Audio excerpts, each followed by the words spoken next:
From Kansas City to New York City, from planet Earth to extraterrestrial life in space, a podcast with no equal, engaged in unconventional warfare through your speakers and headphones. This is a show about embracing the suck, conquering your demons, and finding God in the face of adversity. Chris Tonto Peranto. Switch is on. Motherfucker, I'm gonna shoot you in the face. Ian Scotto. You know, Ian and I have been dating for a long time. You are now tuned into the Battle Line Podcast.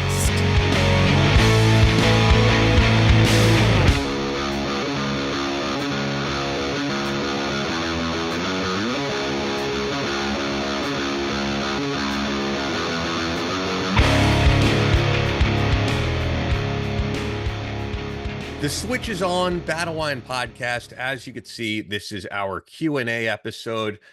We don't do these often, but we do like doing them when we get a chance to answer any of the questions that you guys have that you send in. And we'll probably get into some other stuff as well. Before we do, though, this show is sponsored by our great friends at Ned, the best CBD in the market, grown in Colorado. I also love, actually, their daily balm, I have to say. You know what I noticed? Like, if I have dry skin, like underarms or anything like that, especially there, because you're always putting deodorant there, I feel like at night, it's great, man. I'll use it on there. Any areas with dry skin, especially with the cold weather coming. That stuff is awesome. Luckily for me, because I'm Hispanic, because I'm Mexican, I have naturally oily skin, so I don't have that problem. But I use the other products. Yeah, the relief balm, pain relief balm, of course, I use every day, especially as I'm still doing therapy and healing. But the brain blend, and actually, I'm the brain blend has the CBD on it, but it also has coconut oil in it too. So it really does help my insides, not just my emotional state, but just makes the digestive tract flow smoothly. I love that stuff. And really, seriously, you can mix that in a little coffee. And I did, and I got that menu from their website, because I sign up for their emails, and it was amazing, dude. So love their stuff, and they are the best on the market, like you said. Yeah, the Brain Blend also is ginkgo biloba leaf. It's got all different types of stuff that really helps for mental health, for focus, for that type of thing. Yeah. So check it all out at helloned.com/battleline.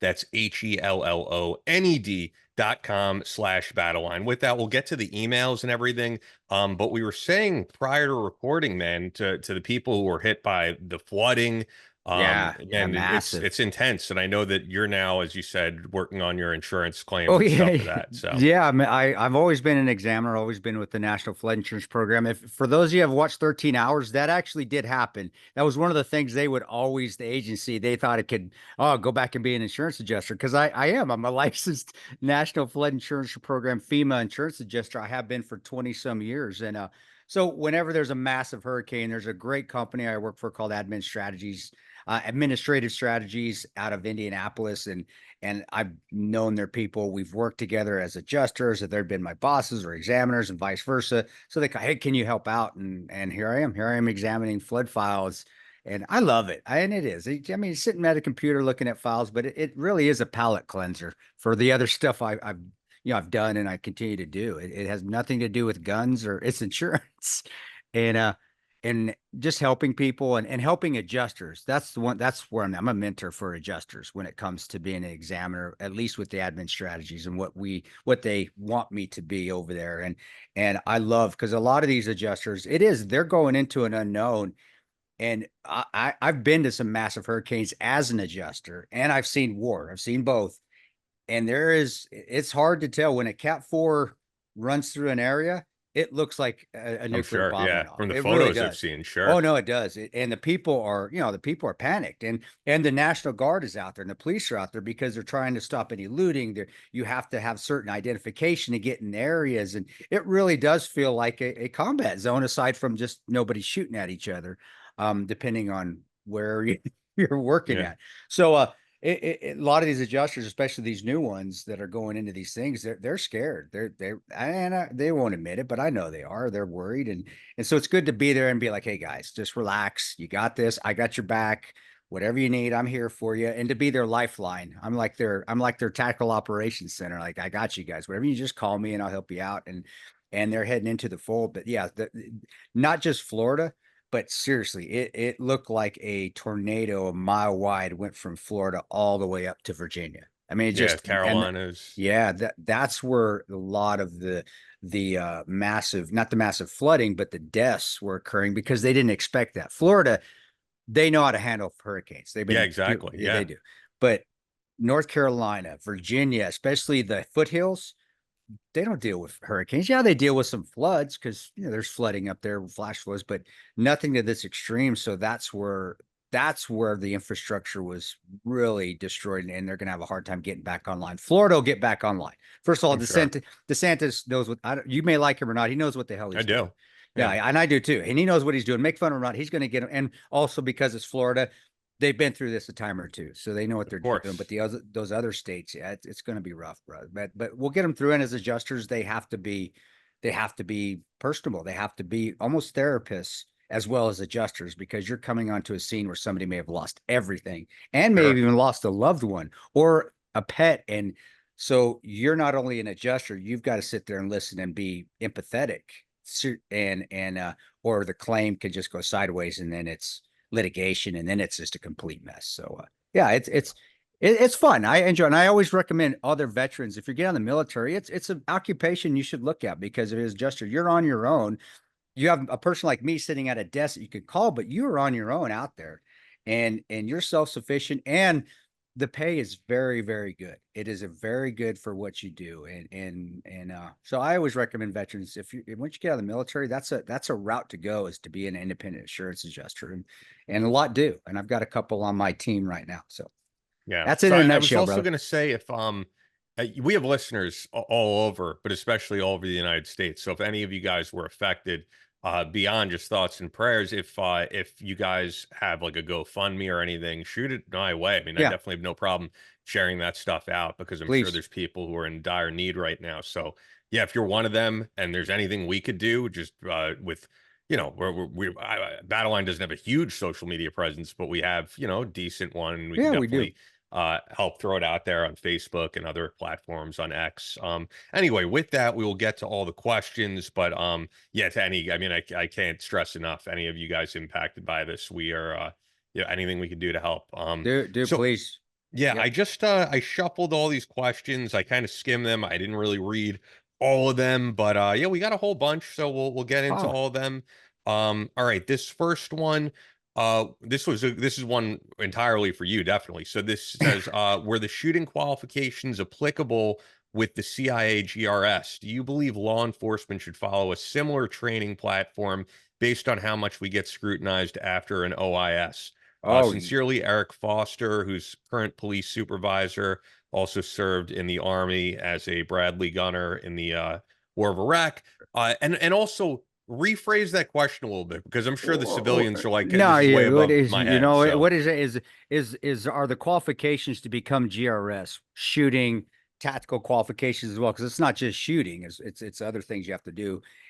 Should that be implemented into law enforcement? That's how I'm taking it. And that and sounds the right. Yeah. and the answer is yes. But I'll tell you right now, you're going to lose more than half of your people, because those shooting quals are not just the shooting quals, but doing the room clearing, the vehicle attacks, the vehicle defense drills, the just the PT test, the beyond normal limits driving. I mean, you've got to know how to drive a car and get hit off the road and get back on the road. You got to know how to take a car out. I mean, that's fun. It's good, but you got to be able to do that. And then just they're watching your emotional states throughout those, and the graders are, and the graders are all former GRS guys and former special ops guys. My graders, I had two SEALs, two SAS guys, and a former, no, it was three SEALs, two DevGru guys, one White Soft guy, and then two SAS guys were my graders. So we're bringing SAS over as well that are working for MI5 and MI6, and the standards,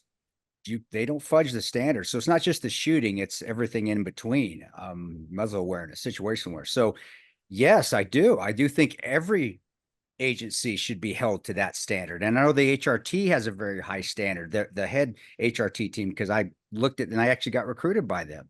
Um, But You want to know something? Say whatever the acronym is, because when I hostage hear rescue team. HRT, Yeah. I'm going to tell you right now, I think hormone replacement therapy from stuff online. It's a sudden moment, and you're probably more accurate for some people thinking than I am. I'm Yeah. just, but Wait, hostage what is it? rescue, What is it? the hostage rescue team. They're Oh, okay. the main SWAT team for the FBI. They're the big I'll tell you counterterrorism something team. really funny, Yeah, actually, no, now that dude, you say it. dude. Because Jason Lyons, who's been on the show, and I could say his real name now. I know he's coming as James Powell, but he's been Yeah. out of Jason Lyons for a while. When the BLM riots happened, he was like, I've worked in government too long, because he saw the BLM stuff, and he was like, why is the Bureau of Land Management rioting? Like, That's so funny. I thought the same thing too. Like, what the hell were they bringing cattle through the streets? What's going on?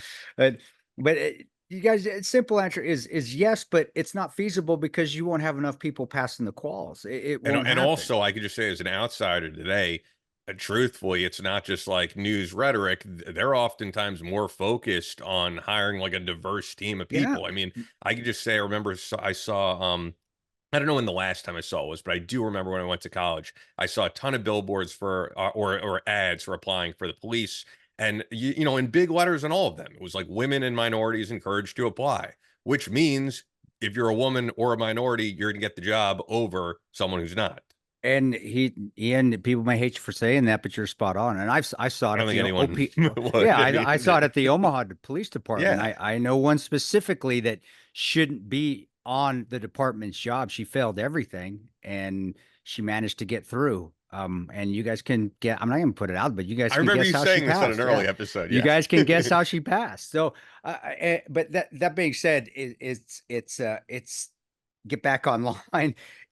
The standards, yeah, they need to be higher, but you see it in the military as well. The standards are continually being lower because the new recruits can't meet those high expectations like we used to. And GRS, you can keep those standards fairly. And I don't know if they've changed. They may have changed, and they may have lowered them too over the last 9 years. I don't know, but the reason we can keep those standards high is because we don't need a ton of people. You know, there's only 100 of us, not even that many. So you can keep the standards high because you can have a 50 to 75% fail rate and still fill those numbers. Where in law enforcement, you can't have a 50% fail rate because you guys need hundreds of thousands of law enforcement officers. So, yep. but that's, hey, you're the chief. Especially If you're big the chief, cities. Yeah, exactly. If you're the chief out there, that's on you. And I definitely, I always say this, and I know a lot of Rangers, I know a lot of SEALs, I know unit guys, I know, a lot of Night Stalkers. They'll tell you the same thing. I'd rather have one person that can meet the standard and exceed the standard, a high standard, than 100 that couldn't, but we let through. And that's the God honest of truth. course. That's a rock star is worth 100 that are shit. Yeah. And but yeah, brother, you're fighting an uphill battle there, and I feel for y'all. And the only way law enforcement come in and get better is they've got to do the training on their own. And I had 3 in this last course, and their department didn't pay for it. They had to come in on their own, and they're awesome because they go on their own and they train all the time. They were great. Yeah. But they're in the minority of that. So Sure. there's your answer, brother. Cool. You know, I was going to mention this top of show and I forgot all about it now that I'm like looking at my reflection on here. Just in case anyone is wondering, if you're watching on YouTube, you might be like, what happened to the Battle Line podcast flag? So the I Battle didn't Line notice that, man. I didn't notice that. The Shit. Battle Line podcast flag is actually over there off camera. The reason I changed it, and then you're wondering what that Ian Scotto Rocks thing is, I mentioned this really briefly, but I'm launching a YouTube channel just on Rock Talk. And the reason why was I was just like, I don't want to have a giant Battle Line ad behind me when I'm doing like another show. That looks And I want clean, to be- dude. I like that. Well, yeah, this was also your American Flag store. I mean, they do an amazing job. Yeah. So I was gonna I would not auction off because I was gonna maybe see if someone in the audience wanted to give a donation to a veteran group, you know, something like Gallant Few, and then I would give them the Battle Line flag. But as I was contemplating all that, I got a message on Instagram from Nick Giordano, who owns Offsides Tavern in New York City, which is an Islanders themed bar. They do stuff with the team, and I've known of this bar for years. Never have been there because I don't drink or anything. I thought of going to there for playoff games. I just hadn't. Turns out he's a big fan of the show. So I kind of just That's put two cool. and two together, and I was like, "Do you want to have the battle line flag up at your bar?" And he was like, "Yeah, sure." So I'm supposed to give it to him in the next couple of weeks, and so yeah, if you're at Offsides Tavern in New York, that is where the battle line flag That is will cool. be. But yeah, no, That's this cool. came out great. I think it's really cool. I mean, Yeah. look, they haven't sponsored the show in a long time, but Your American Flag Store really does amazing flags. I wouldn't have gone anywhere else. Nah, they So do. They do. And I that's cool that you gave it to. I'd love to have that Islander bar be. Remember how how O'Looney's yeah. was down in Manhattan? That was an awesome place. I mean, that's all me and Andrew Well, would as I go. said, if you do a Tonto vodka signing, We will. that's the place to do it. That We would be we the place. we will. And actually I need to send him a few books because I would love, Emmett had Yeah, yeah. veteran books like in shadow boxes all along the wall at O'Looney's. That was super. That was cool. And he had great food there. That was me and Andrew's place. We would just go Oh and hang yeah. out there. That was, man, I Well, miss I Emmett, mean, I hung man. out there many more times than Yeah, you you because did. No, you it was did. Yeah. right near the studio. It was And right there. it I was brought Mark awesome. Slaughter from Slaughter Yeah. there. And We it hung was out. right in the theater district, so we could go piss people. Yeah, but then we'd have remember Fleet Week? I'd come down during Fleet Week Yeah, and that yeah. just Marines and Navy sailors everywhere. It was a good time, man. I do miss that was one of the bright spots of all that was going on at that time that I really do miss. I Well, I miss remember when you had the Emmett signing there, O'Looney's. man. It was packed. You That packed was that place out. crazy. And we had that he was doing that Tondo drink with what's the Irish whiskey? Jameson? Jameson. And Jameson made us a big poster and he put it on the wall and it was called the Tano. And just before I had the vodka, guys. So, and man, we sold the shit out of that. And that was crazy. That was fun. That was a It good was. time. I remember that, man. It was a great time. But Yeah. anyway, yeah, we'll get back to these. This is another one for you. Hello, Battle Line. I'm not sure if you've seen the Fat Electrician YouTube channel, which I haven't. I don't No, know if I you're haven't. familiar. No, I'm not. But his video on Army Rangers sticks with me. What allows you to say you're an Army Ranger? Is it having the tab and scroll, the tab, scroll, and deploying with the 75th? What criteria enables you to say you're an Army Ranger? And that's from Kyle. Well, I think it just depends who you're talking to. You'll hear, and guys, don't take this, from the media or, they don't know. Somebody's gone to Ranger school, they're going to call them an Army Ranger, and That's you'll why they're find that asking you. yeah, they'll find that in the media, and that's not. And what I'm saying, we're getting at, that's not on the people. You always say, oh, what the, he's stolen valor, blah blah blah. 9 times out of 10, it's just the media doesn't know, and you're not going to catch it when it's done. It's Yeah, done. but they should correct that. I And well, actually you do should, feel. just like my sunglass commercial where they said I was special forces, and Yeah. the one ran, and I remember I called them. I said, "You got to take that shit down now." Yeah. But I Because mean, if that's someone not right. introduces you on a show and you don't correct them, that's on you. I mean, I remember, Yeah, like I said, I mentioned it, Jack Murphy being introduced as a Navy SEAL. And he said, I'm not a Navy I'm SEAL. not. You got to correct. You just have to Yeah, correct it. and that's where you do have to. But to answer your question, for me, my definition is we call them we say you're a real Ranger. All right, you're not just Ranger qualified. Being a Ranger is a way of life. That's old school. We've heard that for years. If you've been to the regiment, you have your scroll and your tab. You have. Yeah. And it has nothing to do with, there you go. It has nothing Yeah. to do with deployments because there's plenty of guys No, we've had on who are deployment's Rangers that just that means didn't deploy. that just means you got your stereo scrolls. You're in stereo, your surround sound, and you'll hear that. But does that make you no, it doesn't. But those that have just gone to Ranger school will argue with that. Most don't. Most, especially, and most are pretty respectful. I'll be honest. You don't find many. They'll say, "I'm just Ranger qualified. I'm not a Ranger," Yeah. and they're If I right. remember correctly, I could be wrong. Didn't Terry Shepard Yeah, say right yeah, on the show? yeah, Yeah. and he knows because guys from the regiment, we do take offense to that because it is a way of life. School sucks, but Ranger school comes and goes. It ends. When you're at regiment, it doesn't end. It sucks. That's your unit. So that's why we say, the tab is just a school. The scroll is a way of life because you're living the Ranger life every day you're at the unit, and it's difficult every day. It's supposed to be that way. So there's your answer, bro. Just a scroll in the tab to a bat boy, a Ranger. You may hear that bat boy. That's battalion, Ranger battalion, means a tab and a scroll. If they have a tab, we say no. They're just Ranger qualified. Take nothing away. Ranger school's a bitch. They sucked it up and made it through a pretty freaking tough school.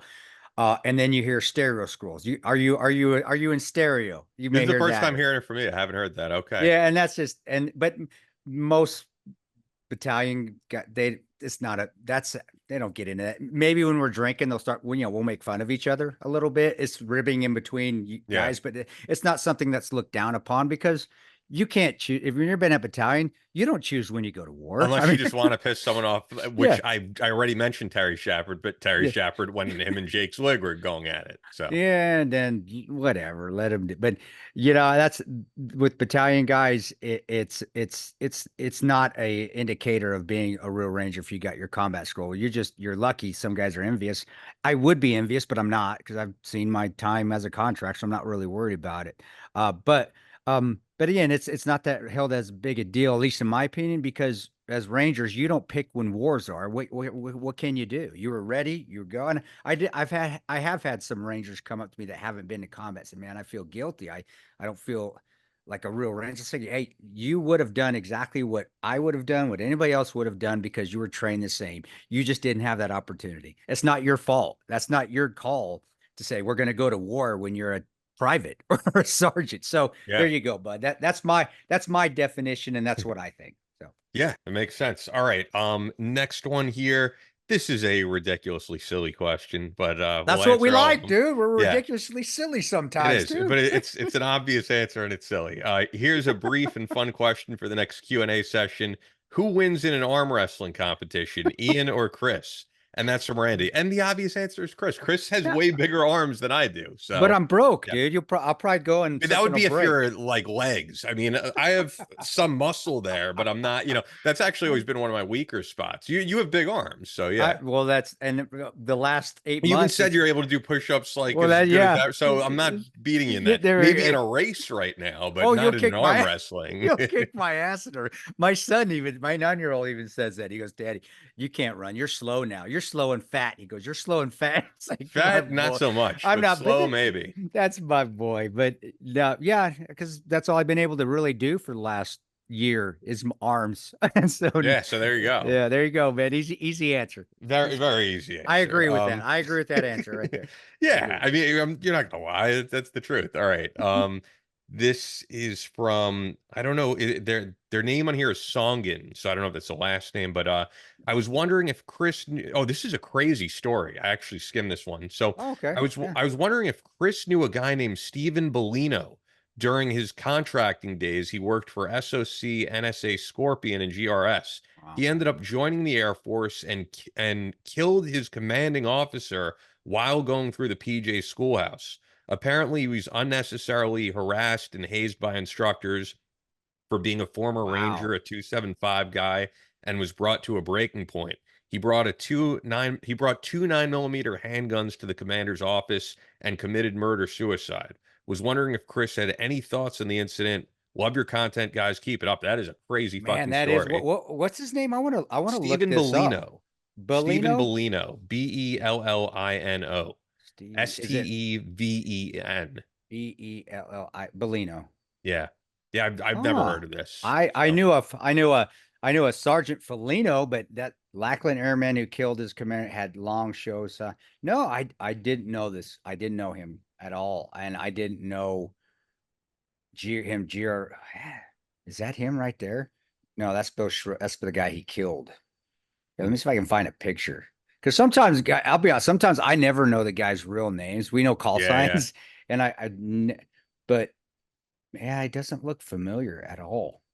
Yeah, not bro. a guy that you want to know. Although it's crazy because I was texting Chris the other day, sort of related to this story, and it's crazy when you find out someone you know is like that because a guy I was friends with just murdered a woman here in Nassau County in Huntington, and when I saw him on the news, I'm like, holy shit. Yeah, he's a dude you hung out with, right? I hung out with him many times. I've been in his house. And he put, it's crazy. Rest in peace to the woman who passed away because it disgusted me and all the people I knew who knew this guy. But yeah. Right. And yeah, he straight up with John Wayne Gacy, like put her in a really garbage bag and stuff, right? Yeah, a suitcase. They found her in a suitcase. God, yeah. Well,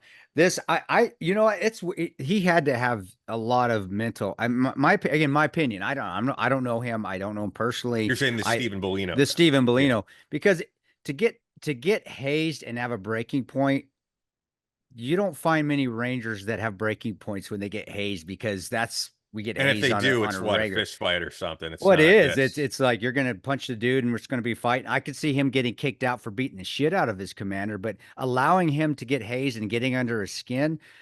Got when whether got the range when I went to Ranger School, the everybody outside of battalion hated us because when the hazing would start, we'd actually encourage it. We'd piss the RIs off so much, like, you can't smoke us, you can't haze us, you can't do shit to us. We're good. And I remember everybody else that was outside Ranger Battalion that was from like IOBC or coming from another unit, 101st or 10th Mountain would be like, shut the fuck up, guys. They're just there. And we're like, guys, they're not going to stop. So just have fun with it. So it's to hear that he had a breaking point being from 275. That's just odd. I wouldn't have ever thought, not saying it doesn't happen, but that's odd. And, I don't know if he saw any combat. If he did, something was I would think you obviously, had to, right? well, Yours is GRS 2016. uses Yeah. all And, this stuff. and he made it, he was Scorpion. And I mean, that's odd in itself. Usually you don't go Scorpion to GRS. They're two separate entities. And when you're on one, you stay in one. Some guys switch over, but there's no reason to, unless you're having problems on the contract with individuals that you're just like, I can't work with this guy anymore. So I don't want to pass judgment on somebody I don't know. All I can say is, man, mental health is something that can creep up on all of us and go sideways. And it sounds like it did with him, but I can't speak with any sort of certainty because I didn't know him and I never worked with them. I don't recognize the face. Maybe when we get Tadpole on, when we have Kirk on, maybe he knew him because Kirk's been around a long time too. Maybe that's a question we ask him and he knows. But yeah, I wish I had an answer for you, but I don't. I really the question don't. was just, do you know him? And the answer is no. No, I don't. I So, don't. you gave an answer. There you go. Thank you. Yeah. All right, this is another good one for you. So this is from Dwayne Southworth. As a newly appointed firearms instructor at my agency, what are some good drills to introduce to my coworkers that would be considered, quote, outside the box? Thank you in advance. Well, if it depends on how safe they are, you've got to go through the basics and that's how I always do it with my classes. Even this class this weekend where we had a lot of guys that had shot a lot of rounds, you start with the basics. You start with your dry fire drills and then you go through the fundamentals, at least touch on them and see if there's some very, very big problems, but safety's issue first. So once you're through with that, and you've ensured that you can do safe things, and that's through just standard drills, offhand shooting, one-handed, which we can, non-dominant hand shooting, dominant hand shooting, doing your mag changes, doing just accuracy drills where you're doing dot tortures and which means you're just shooting at a smaller and smaller dot to see how accurate you can be. And you've done all that, working on their stances. Then you can start doing some movements and you do it individually and you do them dry. You have to do them dry. You don't start with ammo. You empty the pistol, empty the rifle, and you start just doing walking forward and shooting and teach them how to properly duck walk, heel to toe, and then toe to heel coming back. And you have, it takes a long time. That's why, now, what am I, 5 years of teaching battle line courses now that No, it's got to be more because we've been doing the podcast going on right. 5 years in a month. So 2016, sorry about that. That's right. 8 years. I haven't even, now I'm starting to get into more dynamic training with the people that have continually come through the courses. I have 5, 6, 7 courses under their belt because I didn't feel safe with them. So that's the most important, is you've got to ensure that muzzle awareness, situational awareness is paramount before you even start dynamic stuff. And then you got to start it dry and work it dry. Then you work it easy with easy rounds. Then after you get to that, then you start bringing multiple people and you start bringing 2-man teams. Then when you work with that, then you bring 3 in or 4 in, and you just keep adding on. It's like layers of a cake, but unless you're training every day for months, which maybe you will, you've got the schoolhouse there, it takes time to do, but safety is paramount first. And that's why on the other question the gentleman asked about bringing the training from GRS or Rangers or anything into it, that's why it is so paramount to be safe. Because if we were unsafe one time, which I mean, just flagged, and I said that flagging being muzzle cross, muzzle swept a fellow teammate or an instructor while we're doing a drill, and I'm just talking standing there, and you just muzzle comes up and you sweep the back of their heel, you're out. That's how serious the training is and how important muzzle awareness is. And you have to run your schoolhouse like that if you want to get to those dynamic training moves and actually get to where you're safe. But again, you're going to lose a lot of people. So it's just time, and you can't skip steps. You have to do those layers on little bits at a time, or you develop bad habits. And when you have bad habits, you develop training scars, and training scars are hard to fix. That means you're doing bad things that you can't fix without multiple repetitions to try to break those motor neural pathways that you've completely screwed up. I could go down a rabbit hole on this, but it's You've important. been doing it a long time. I know it's extremely important, and it's also why a lot of people, that I have certain people that like to come to my courses, and there's certain that don't, because you may be a great shooter, but we're going to get into the other part, the move and communicate. There's 3 steps to being a good combat tactician, and they're simple. It's what we learn in basic training. It's what you learn. Shoot, which most people have down. You can watch YouTube and get that down. It's the other parts, move and communicate, and then doing that as a team, and then doing that as a larger team and a larger team, and just throwing it on there. But that's when it becomes really fun, is when you've got a squad and you're doing a squad attack, or you're clearing a room with 4 men, or you've got two 4-man teams, an alpha and a bravo team that's clearing a house. It's control chaos, and that's the fun of it. But it's also extremely dangerous. So you can't skip those crawl, walk, run steps. And there's my answer for you right there, brother. But that's up to you, how you want to run it. It's your show. You can say, fuck you, Tone. I'm not listening to what you said. That's fine. No, I think it's why he's probably asking you. But yeah, it's a great question, and the answer has a plethora of plethora of answers. But when it comes right down to it, safety, and then crawl, walk, run, and remember, you have to implement the communicate and the move, because everybody can shoot. Eventually, they're going to learn how to shoot. Good instructors, bad instructors, they're going to figure out how to shoot. It's the move and communicate that we're missing when it comes to tactical movements and actually operating in environments, whether it be woodland or urban environments. So there's my answer, bro. Well, before we get to the next question, that's actually a perfect segue, because Fort Scott Munitions has been with us since the very beginning, since day one, and they have the best ammo on the market. You hear us talk about it every week. Yeah. Tumbles upon impact. That's their trademark, TUI. This is what you use on every battle line tactical course. Yep. The great thing about having the house there, basically the shooting range there, is that you get to have as much ammo as you want from Fort Scott Munitions, which is awesome. And it's a great team of people there. Yeah. Ryan Kraft and all the other people who work there. We love what they do. I'm seeing, even just at gun stores on Long Island, more and more Fort Scott Munitions stickers and windows, and the name has definitely built. It's great to see. Yeah. But you'll get the best discount through us because we're closely affiliated with them. Yes. So all you got to do is go to fsm.com, use the promo code BattleLine. You'll get 15% off select merchandise, but all ammo and all that. It's fsm.com, promo code BattleLine. Fort Scott Munitions is a proud supporter of Chris Peranto, BattleLine Tactical, and the BattleLine podcast. With that, we'll continue here with these questions. All right, this is another firearms question, which is great. Hello, heroes. I definitely am not in the hero. You category, are my but hero, dude. Come on, man. I just host a podcast. But You got 2 guys, me, myself, and Drew. That, come on, man. That I don't think you guys looked at me as a hero, maybe a peer or something. But not a hero. We confide in you a lot, dude, and that. So there's something heroic about listening to us dumbasses sometimes vent to you. There is. So come on, man. Well, all right. Well, hello, heroes. I hope this is an okay question. What would you recommend to a 65-year-old healthy woman, me, as best self-defense tactics aside from using my gun? I did get my wear and carry license and getting training to be confident with my 43X named JT after my 2 angel brothers. Forever grateful. And that's from Cookie Kersey. Hopefully I'm pronouncing the last name right. So yeah, other than firearms, other than, I can tell you just from my injuries getting older, we're going to have less luck in a fight than because it's just things start to wear out. So self-defense, be able to run, get away.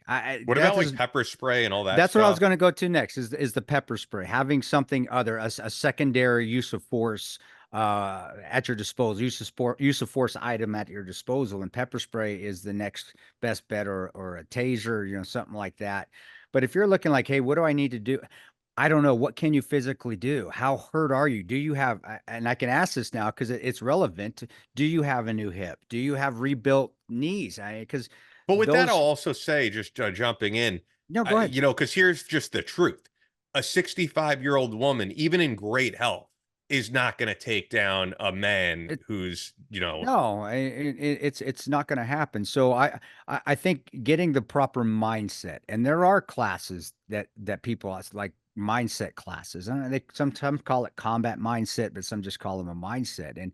But you can get those on your own. It's just realizing what your limitations are and realizing what your strengths are, and then using those and building whatever repertoire you want off those. If you have great situational awareness, then adding another item that you can use, pepper spray, is excellent, but my opinion, thing is that now is that you just need to be able to recognize when there's a possible threat and be able to leave, get out of there.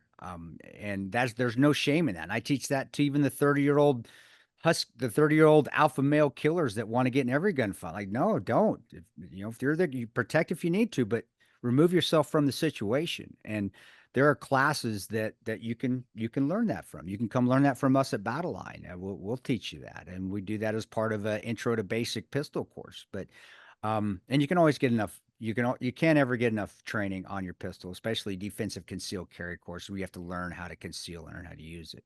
But it really just comes down to realization: what am I capable to do, and what can't I do, and then maximizing those strengths. So if you're, like I said, if you're able to still move readily and you still have a great situation where you're looking around, then adding another, I don't call it a weapon, another defensive system to your repertoire Hmm. is what I would recommend. And that would be something like a pepper spray or pepper balls, and they do, or some sort of help me out, taser. yeah. But other than that, just get really competent at whatever farm you're using, and get relevant and competent with it, utilizing it from a concealed carry position, not just learning how to shoot it, but how to get it out of whatever concealed carry position that you're utilizing and getting it out efficiently. And You know who then, does a ton of that on Instagram is Jade Struck. You ever see that where no, she has like all the Yeah, different yeah, outfits that she she's has, where you're Jade's like, there's no way she's carrying in this, and she is, Jade, yeah. and Jade she's the one I'd highly recommend. She's great, and she does a great job at promoting and presenting and being realistic. To be honest, she is. She's very, and she can speak about women's bodies a lot better than me, and what works and what doesn't. So searching those instructors out there too, and there are great women instructors out there that, like Jade, that But can I just thought of really her help. because it's funny, like the stuff that she does where she's carrying, she dresses like the polar opposite in those videos as like the tactical guy. Yeah, Like she's she's not what wearing like the pants and like she's just wearing a regular feminine outfit that you would have no idea you're carrying it, and she's showing how she does it. I always thought those are, and how quickly she could get to it. I'm always impressed by that. and she's excellent at it. She's one I will always recommend. Hey, watch her, look, check her out, see how she's doing it, and you're going to learn more from probably her than me when it comes to women carrying. You are. Now, if you are physically active and you are healthy, then there is nothing wrong with taking a level 1 self-defense course, learning how to strike, learning pressure points, learning edge weapons. Edge weapons is extremely important. Going to a level 1 edge weapons course, but I can't recommend that to you unless I know how healthy you are. And that is really on you. But always start at the lowest level.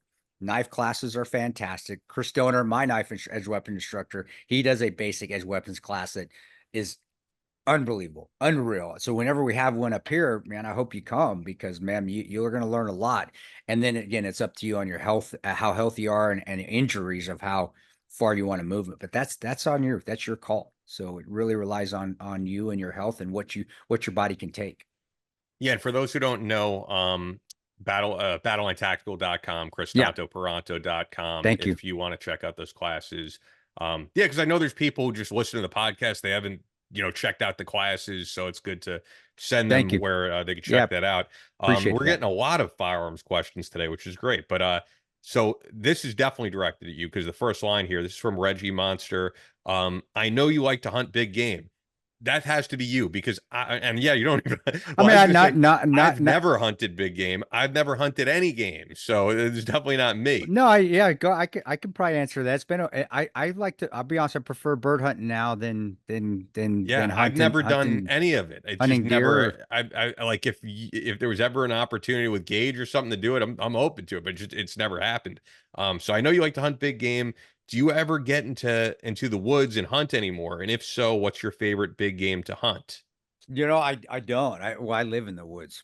Yeah. Primarily, not where I'm at. I mean, you can go just to our range. There's a deer stand right up there. That's a 800 yards away from my house. So And Gage doesn't have to we travel far to do the hog hunting either, right? well, Oklahoma is where you would they get up here, but not like Oklahoma because it still gets cold. So, You but want to know what's crazy? We that's get 2 hours. deer here, and growing up, we never had deer here. It's really strange. Like Connecticut gets Wow. deer and rabbits, but now on Long Island, we're getting deer and rabbits I like wonder, I constantly. wonder if it's urbanization and they're just trying to find a place to be. I bet I that's don't it, know. man. Deer, I should say it's a little bit more rare. When I lived in Connecticut, you saw it all the time, but rabbits suddenly I'm seeing you're just seeing more of it. It's changed. Yeah. It's not what it was when I was a kid. Put it that way. And I can't say from out here since I've only lived here for 4 years, but there's still, I mean, we got possums everywhere. We got possum, rabbit, deer. Bobcats are usually out the lake, but they head to the Ozarks and start heading closer to Branson away from us as the time change. But anyway, um, uh, boar, because you can eat them, and you do those at night. It's shooting at night, and coyotes. And the reason being, coyotes, there's just too damn many of them.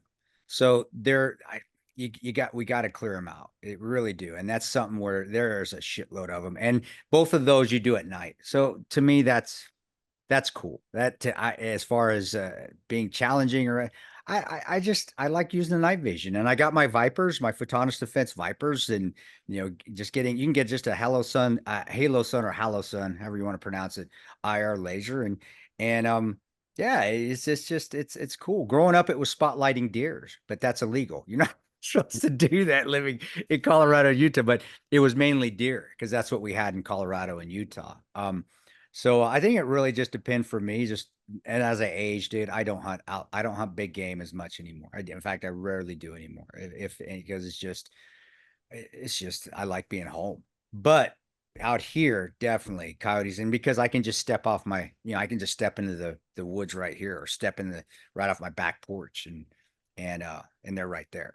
Boar, you got to go to Oklahoma, but still they're right there, and they're a problem. They're an invasive species up here. So to me, it's like you got to get them. You got to kill them because they're taking over everything. Wild pigs. I shouldn't call them boars, but wild pigs, and they come from Texas on up, and they're actually really good eating. If you have somebody that can prepare them, coyote, nah, you just kill them and Yeah. that's it. But there's a ton, and they really screw with the livestock. They screw with the poultry.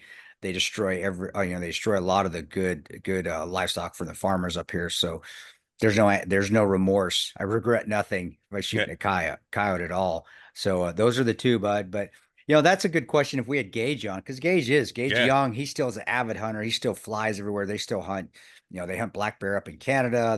They went to South Africa to hunt. Yep. Yeah. Remember If you that guys go show? back and listen to that Yeah, episode, that we spoke episode. about that. Yeah. So and I if I was younger, I think I probably would do that, not because of the hunting, but because it's not even it's the and you're if you're a hunter, you know this. It's being out there. It's being out in the woods. It's being out, being part of nature. It really is. It's and seeing places that, like going to Africa and hunting. Can you imagine doing a safari? That's just beautiful, man. It's funny. And My friend growing up, right around here. So there's a part of Port Washington. It's funny when Dylan came here, I was like, I got to show you this. So Sands Point right here is where all the like mega mansions are, and I'm talking like $18 million mansions, like jeez, gigantic. And they're wow. right by here. Like I'm talking about just a quick drive, and you're there. So I grew up with one of those kids, and his parents were avid hunters. And you go to the trophy room, man, they would go to Africa. It was all Oh, that stuff.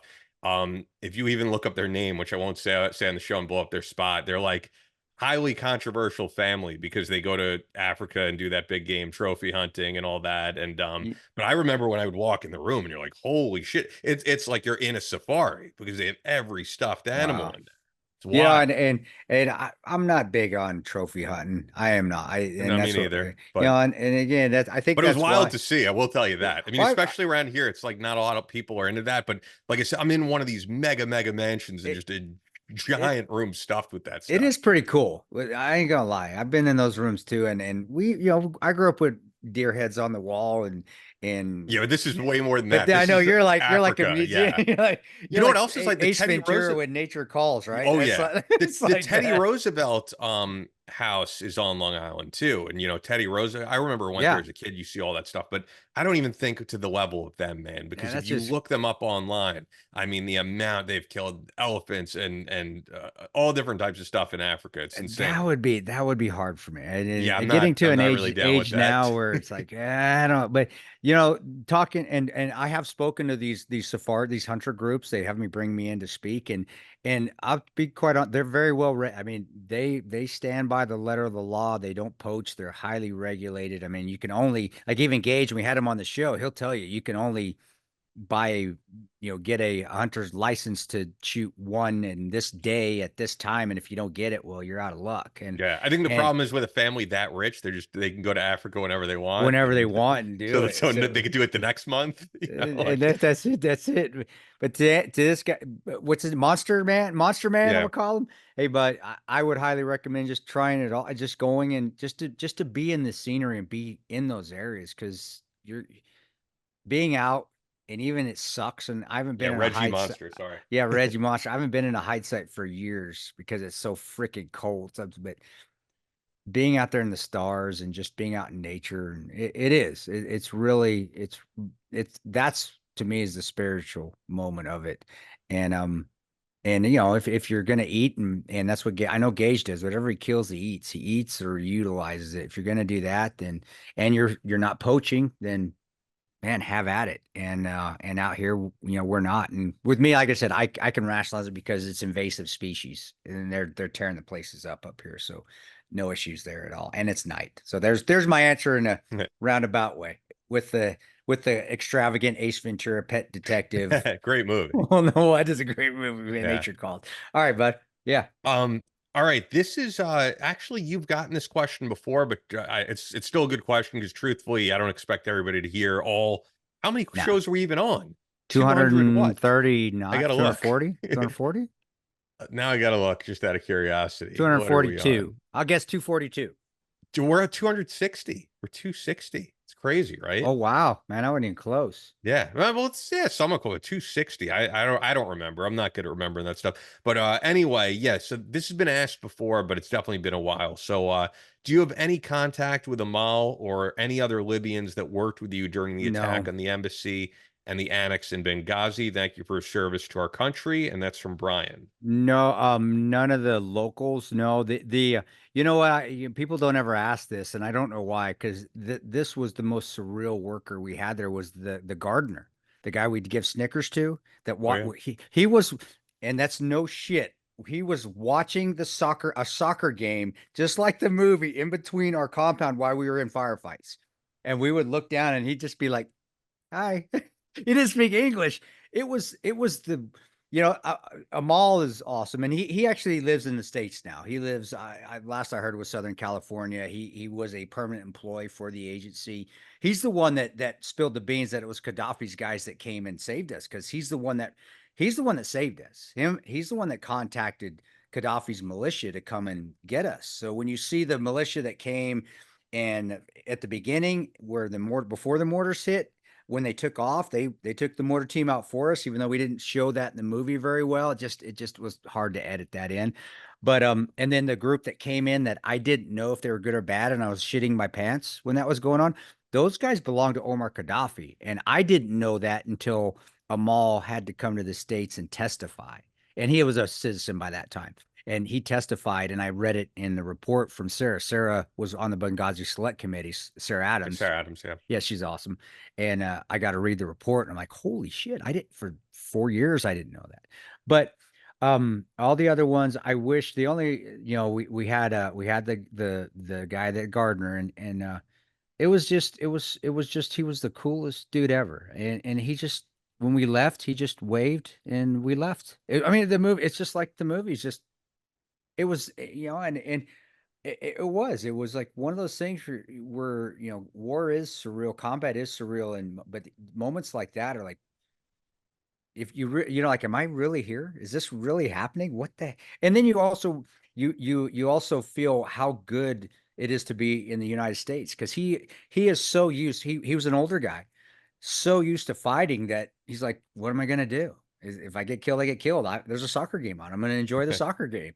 And the rest of the guards, though, and you see in 13 hours where they all took off, they all took off. So, and I remember that, just as I'm watching and I'm looking, and there was a guard tower to the right of where me and Boone's fighting position was, up on building B. Well, he was supposed to be in there, and I remember I'm looking. I look over to my left and I see Tig and Oz in their position, and then I look to the right, and we were supposed to have a Libyan guard in there, and it's empty.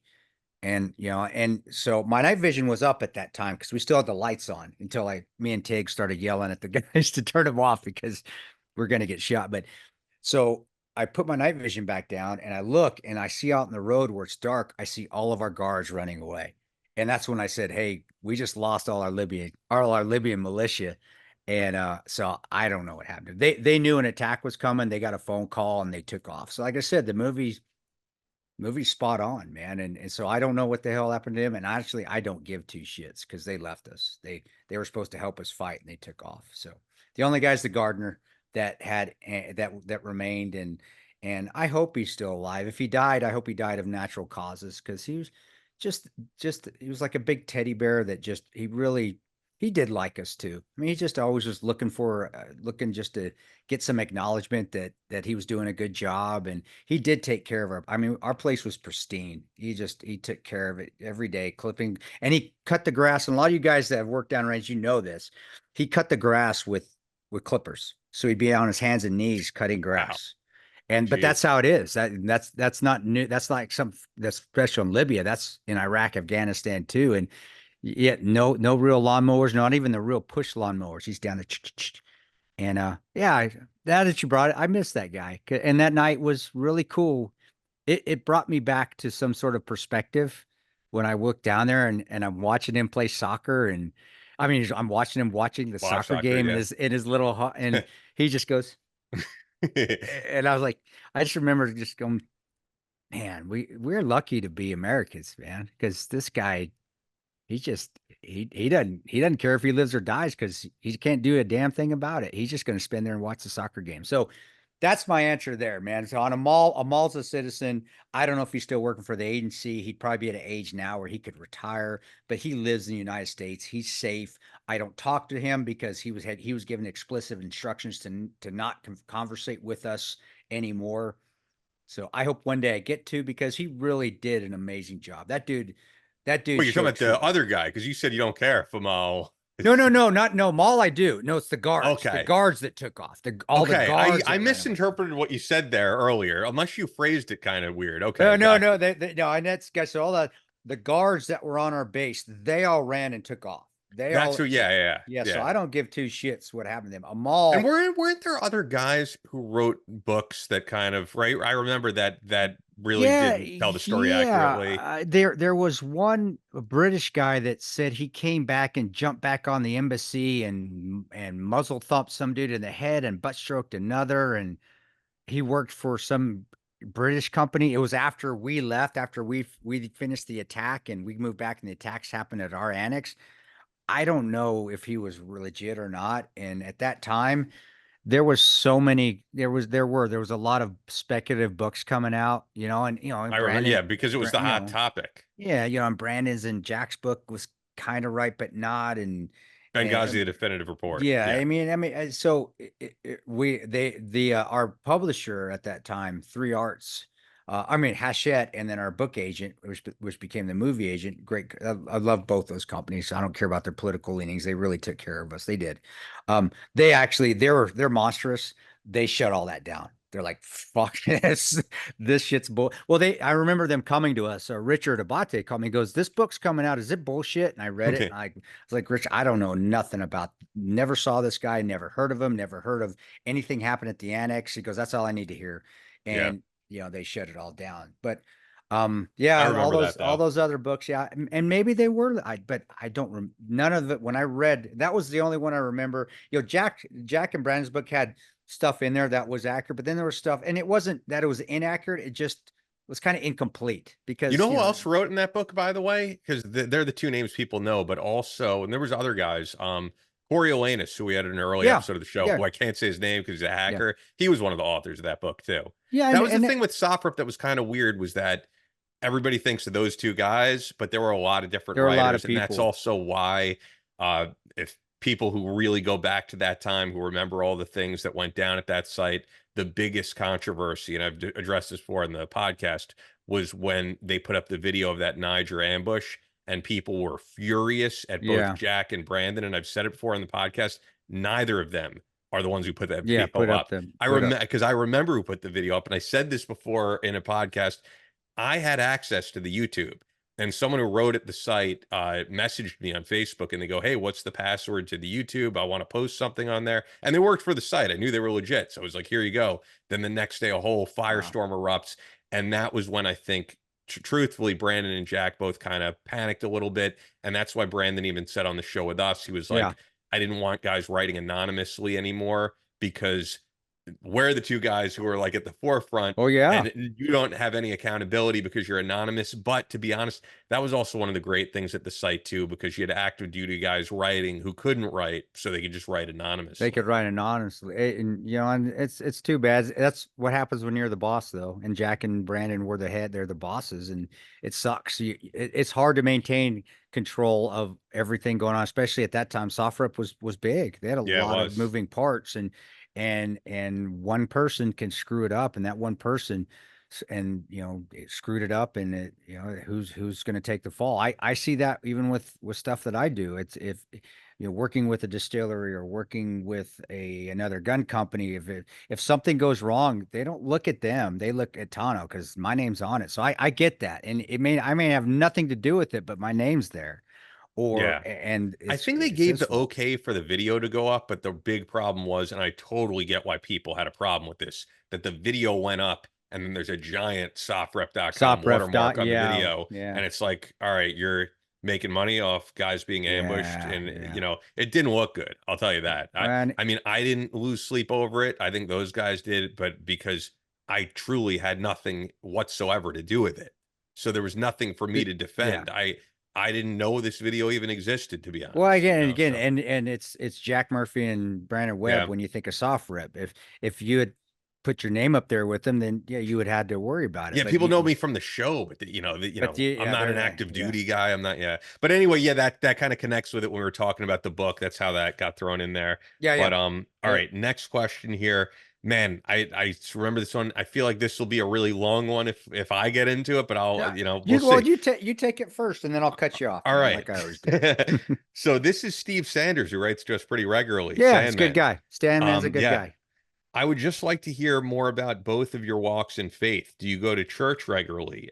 How do you think you serve your faith community? How has your faith changed in your life? Yeah. So, yeah, if I address that, man, I don't want to go on a huge tangent, but Well, we got. I mean, we got to cut it. I mean, we got time. We got yeah. 15 to 20 more minutes, All man. right. If Well, you want. I'll try to, just because it's a very interesting topic in my opinion. So the thing is, and the reason it's interesting for me, I guess I come from an interesting perspective. I've said it on the show, but like half my family's Catholic, half Yeah. my family's Jewish. I was raised completely Jewish, and my mom was raised like Orthodox. She was kosher, all that stuff. Which it's kind of weird. Like people in that community typically don't have like interfaith marriages and stuff like that. My dad converted to Judaism. But I didn't really go to temple or anything like that until later in life. My not way later, but basically I went to school in Manhasset, which at the time was predominantly like a very Catholic area. I was usually like the only Jewish Yeah. kid in my class. And I do think you grow up in that environment. You take a lot of shit just for being Jewish, not being like everyone else. Um, Anyway, one of my good friends, one of the only friends I had who was Jewish, was this kid Ben, and I remember like third, fourth grade, he was going to Hebrew school, and I remember asking my parents like, why don't I go to a Hebrew school? And I think I just wanted to go to the one that he went to because he was my friend. And I think my parents were like, cool, if that's where you want to go with him, you could join. And it was a Reformed Jewish temple in Roslyn. So the reason I bring this up is there's so many different sects of Judaism. I was bar mitzvahed, I went to a confirmation class and all that, and I didn't realize it at the time, but it's like I look back now, and Reform Judaism, like even more so than the public school system, is like 100% liberal indoctrination. Like, Really?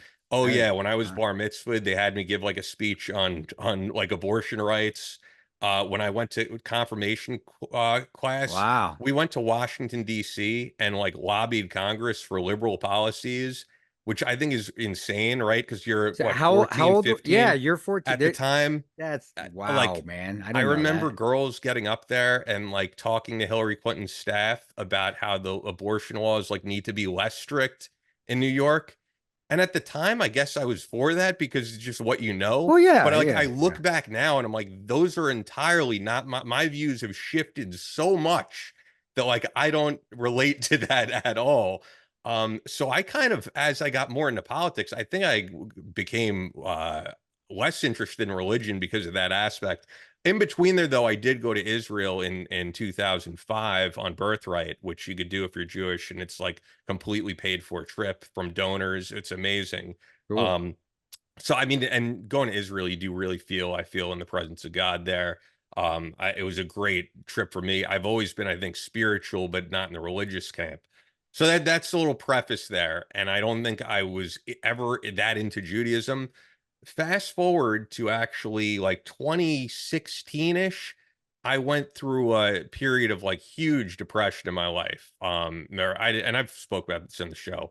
I didn't want to be here. I didn't want to do anything. Super depressed. And I actually there's a video on YouTube of me talking about it after I got over all that. And I even reference, it's funny enough, I reference you in that video long No before we did shit. this podcast. Yeah, because I talk about how your story of that woman you met in the airport Yeah, yeah, yeah. I still saying, remember keep that telling day. your truth Yeah, inspired yeah. you. And I was saying, like, once I got over it, little victories like that in my life inspired me. And hearing stories like yours, truthfully, was just that you got to keep moving forward. But it's Always. weird when you're in a super, when you're in a state of depression like that, I can at least say for me, you don't want to work out. You don't want to Yeah. do any, you don't want to go to work. For me, I feel like your sex drive, people don't want to talk about it, but like shuts down. You're not interested in anything. You just No, want to you're sleep, you're just basically. yeah, you just want the day to get over. Just go to Yeah. bed and let it So close the I shades. was, yeah, I was still going to work, and I remember being in this horrible state.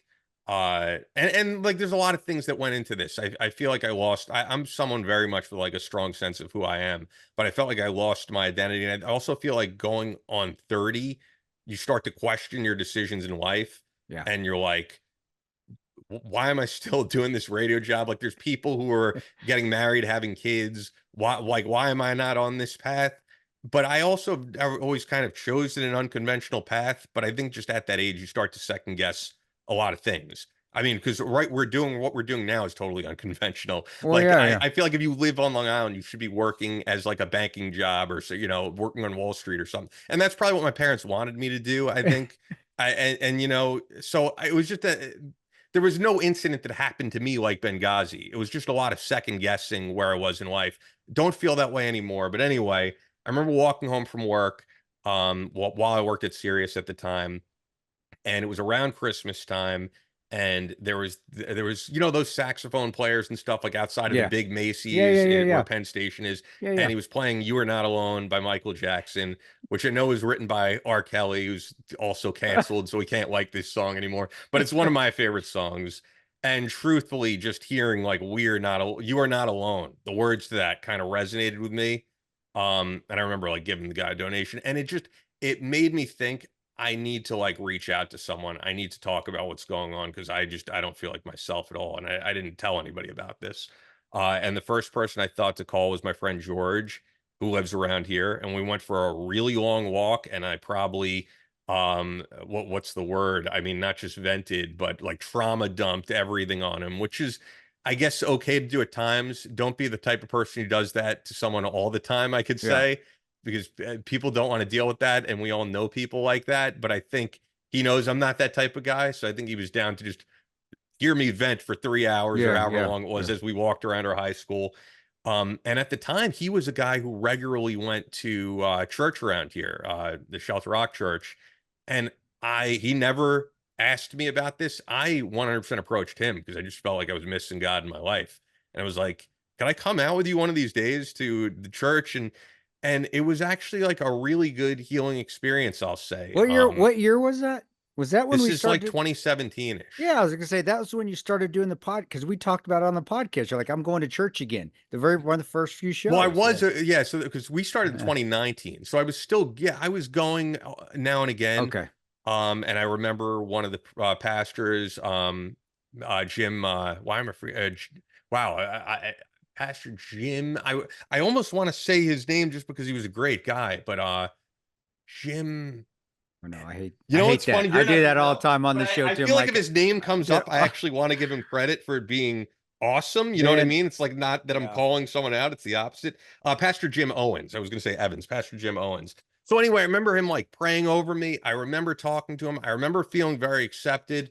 Um, However, it's one of those things where I think when you go through a really traumatic time, you and by the way, I know I'm going all over the place, but like stuff I never felt open to talk about with people when I went to Temple, he was totally open to hearing. There was nothing where it was like, this is off limits. You You can't didn't talk feel like about you're being this. judged, like you felt being No. judged, but not it, And not it. also there was like a men's group who dealt with Yeah. strictly men's issues, and that I felt totally comfortable being with. And I never saw anything like that with a temple that I was at. I never felt like they were dealing with like modern problems that actually impacted my life.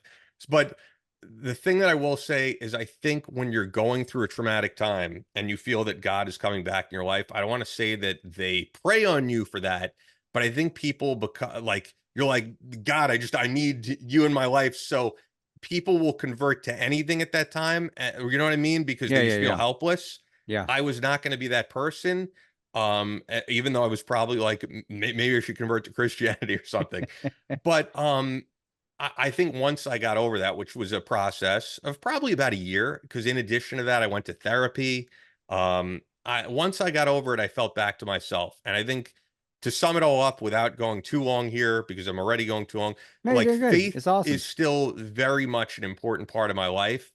That being said, I very much identify in the camp as people who are like spiritual but not religious. No, And you're I know not. some No. people who are more religious look down upon that, and they do feel like you need to subscribe to a religious doctrine. And I'm sure there's people listening who are in that camp who are like, I'll pray for you. I could tell you, and look, that's fine, but like I could tell you for the past 4 or 5 years, I've been in a very, very good headspace. I do feel God is a part of my life, but I don't subscribe to any religion in particular. Yeah. And I think part of that is something you say too, although you are a Christian, like I grew up with so many Muslim people who are awesome, Jewish people who are awesome.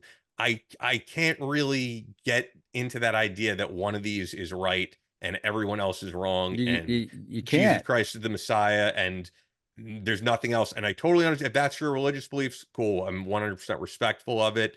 But I definitely am in more of the uh yeah, the what I just said, spiritual but You're not religious spiritual. category. I mean, what are you? You're religious, but you don't believe in congregations and certain. And Yeah, but you don't I'm believe. not, I wouldn't say religious because I feel like religious means you believe in a particular religion, and I don't. I There's I stuff I like from Buddhism. There's stuff I like from Christianity, and even I things I think like from Judaism, but I don't subscribe to any of them, and which I know some people don't like, but that's man, where I'm at in my faith. But as for and I'm going to be totally honest, like how do you serve your faith community?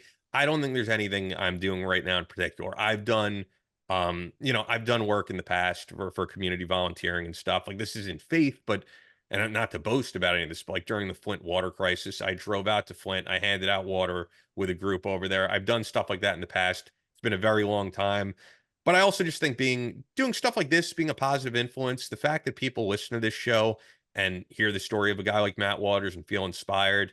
It may not be faith, but I think I'm doing something that inspires people, and that keeps me doing this as opposed to just doing a job where I'm clocking in, clocking out, and feel that I'm not bringing anything positive to the Well, world. yeah, and So, God, I don't think God has tick marks like Ian, you did this today. It's yeah, just exactly. I don't believe that. It's just being a good person. And every that's to me that's spiritual. And my definite religious and spirituality to me is synonymous because No, they're not though, because to me I don't think but what I would religion. say is I if don't think being you have to subscribe to a religion, but that sure, doesn't make but you like that doesn't mean you're religious and I have to be religiously Catholic or religiously well, Judy. here's the thing though, if I could jump in, because I will No, go say, ahead, go ahead. and No, this because is why I've never converted to any religion. In order to be a Christian, these are like just the two major things. You have to believe Jesus Christ is the Messiah. You have to believe in the resurrection and things like that. If you don't, you're not a Christian, and I'm fine with that. no, Like, no, but but yeah, that doesn't mean you're not religious. It just means you're not Christian, yeah, which is fine. I guess what I'm saying is I'm agreeing with you. I just to me the term spiritual and religious, not I have to believe in a religion, but to me it's the same thing. I believe in a higher power. I believe in God. You can believe in Allah. You can believe in Buddha. We are spiritual, and yeah, Bay, I'm not knocking you. I'm just saying to me the words are the same. Which so when but to you they're not, and that's okay. That's not a big yeah. Well, deal. I also, I do think there's an important distinction there because there are people who spend, whether it's religious Christians, religious Muslims, like they spend hours upon hours every day, whether it's reading the Bible, reading the Or the Quran. It Quran. is like Yeah. the forefront of their life. I cannot put myself in that category. It would be an No. insult to them, Yeah, So and that thing is where I don't give a shit what people think if I go it. So that's what I'm going to call it because that's how I feel about it. And but I'm I was raised I was raised as a being Hispanic, being Mexican. What do you think I am? When we were you raised, said you were raised Catholic, we're right? Catholic, yeah. But as we grew up, and my father and mother, they decided, well, we'd rather be Episcopalian. So I was, but to me, it's really the There same is a bit, but mass. I'll say as someone who's been to a Catholic church, right, and someone who's been to an evangelical church, entirely different. And I don't think I could ever identify as like going to a Catholicism is very like by the book. We're going to speak Roman, and I feel like you go to an evangelical church, it's A more in that Protestant. Joel Osteen window of When you're like it's doing, yeah, and inspiration. well, It's Episcopalian is just Anglican Catholic. The only difference between the two is that we don't believe in the Pope. That I mean, as yeah. far as, but the mass is Do almost you damn like near the that though? same. Because I like a Well, Joel Osteen well, style mass. let me keep going because this is when I was young and I didn't. To me, it was just church. I didn't care. I didn't.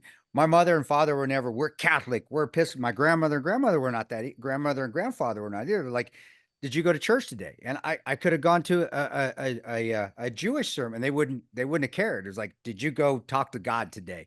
And so it was never we have to. So I was raised as maybe as a certain denomination. I don't know. You have to ask my parents why we did that, but it was never, this is what we are. This is what we believe in. It's church.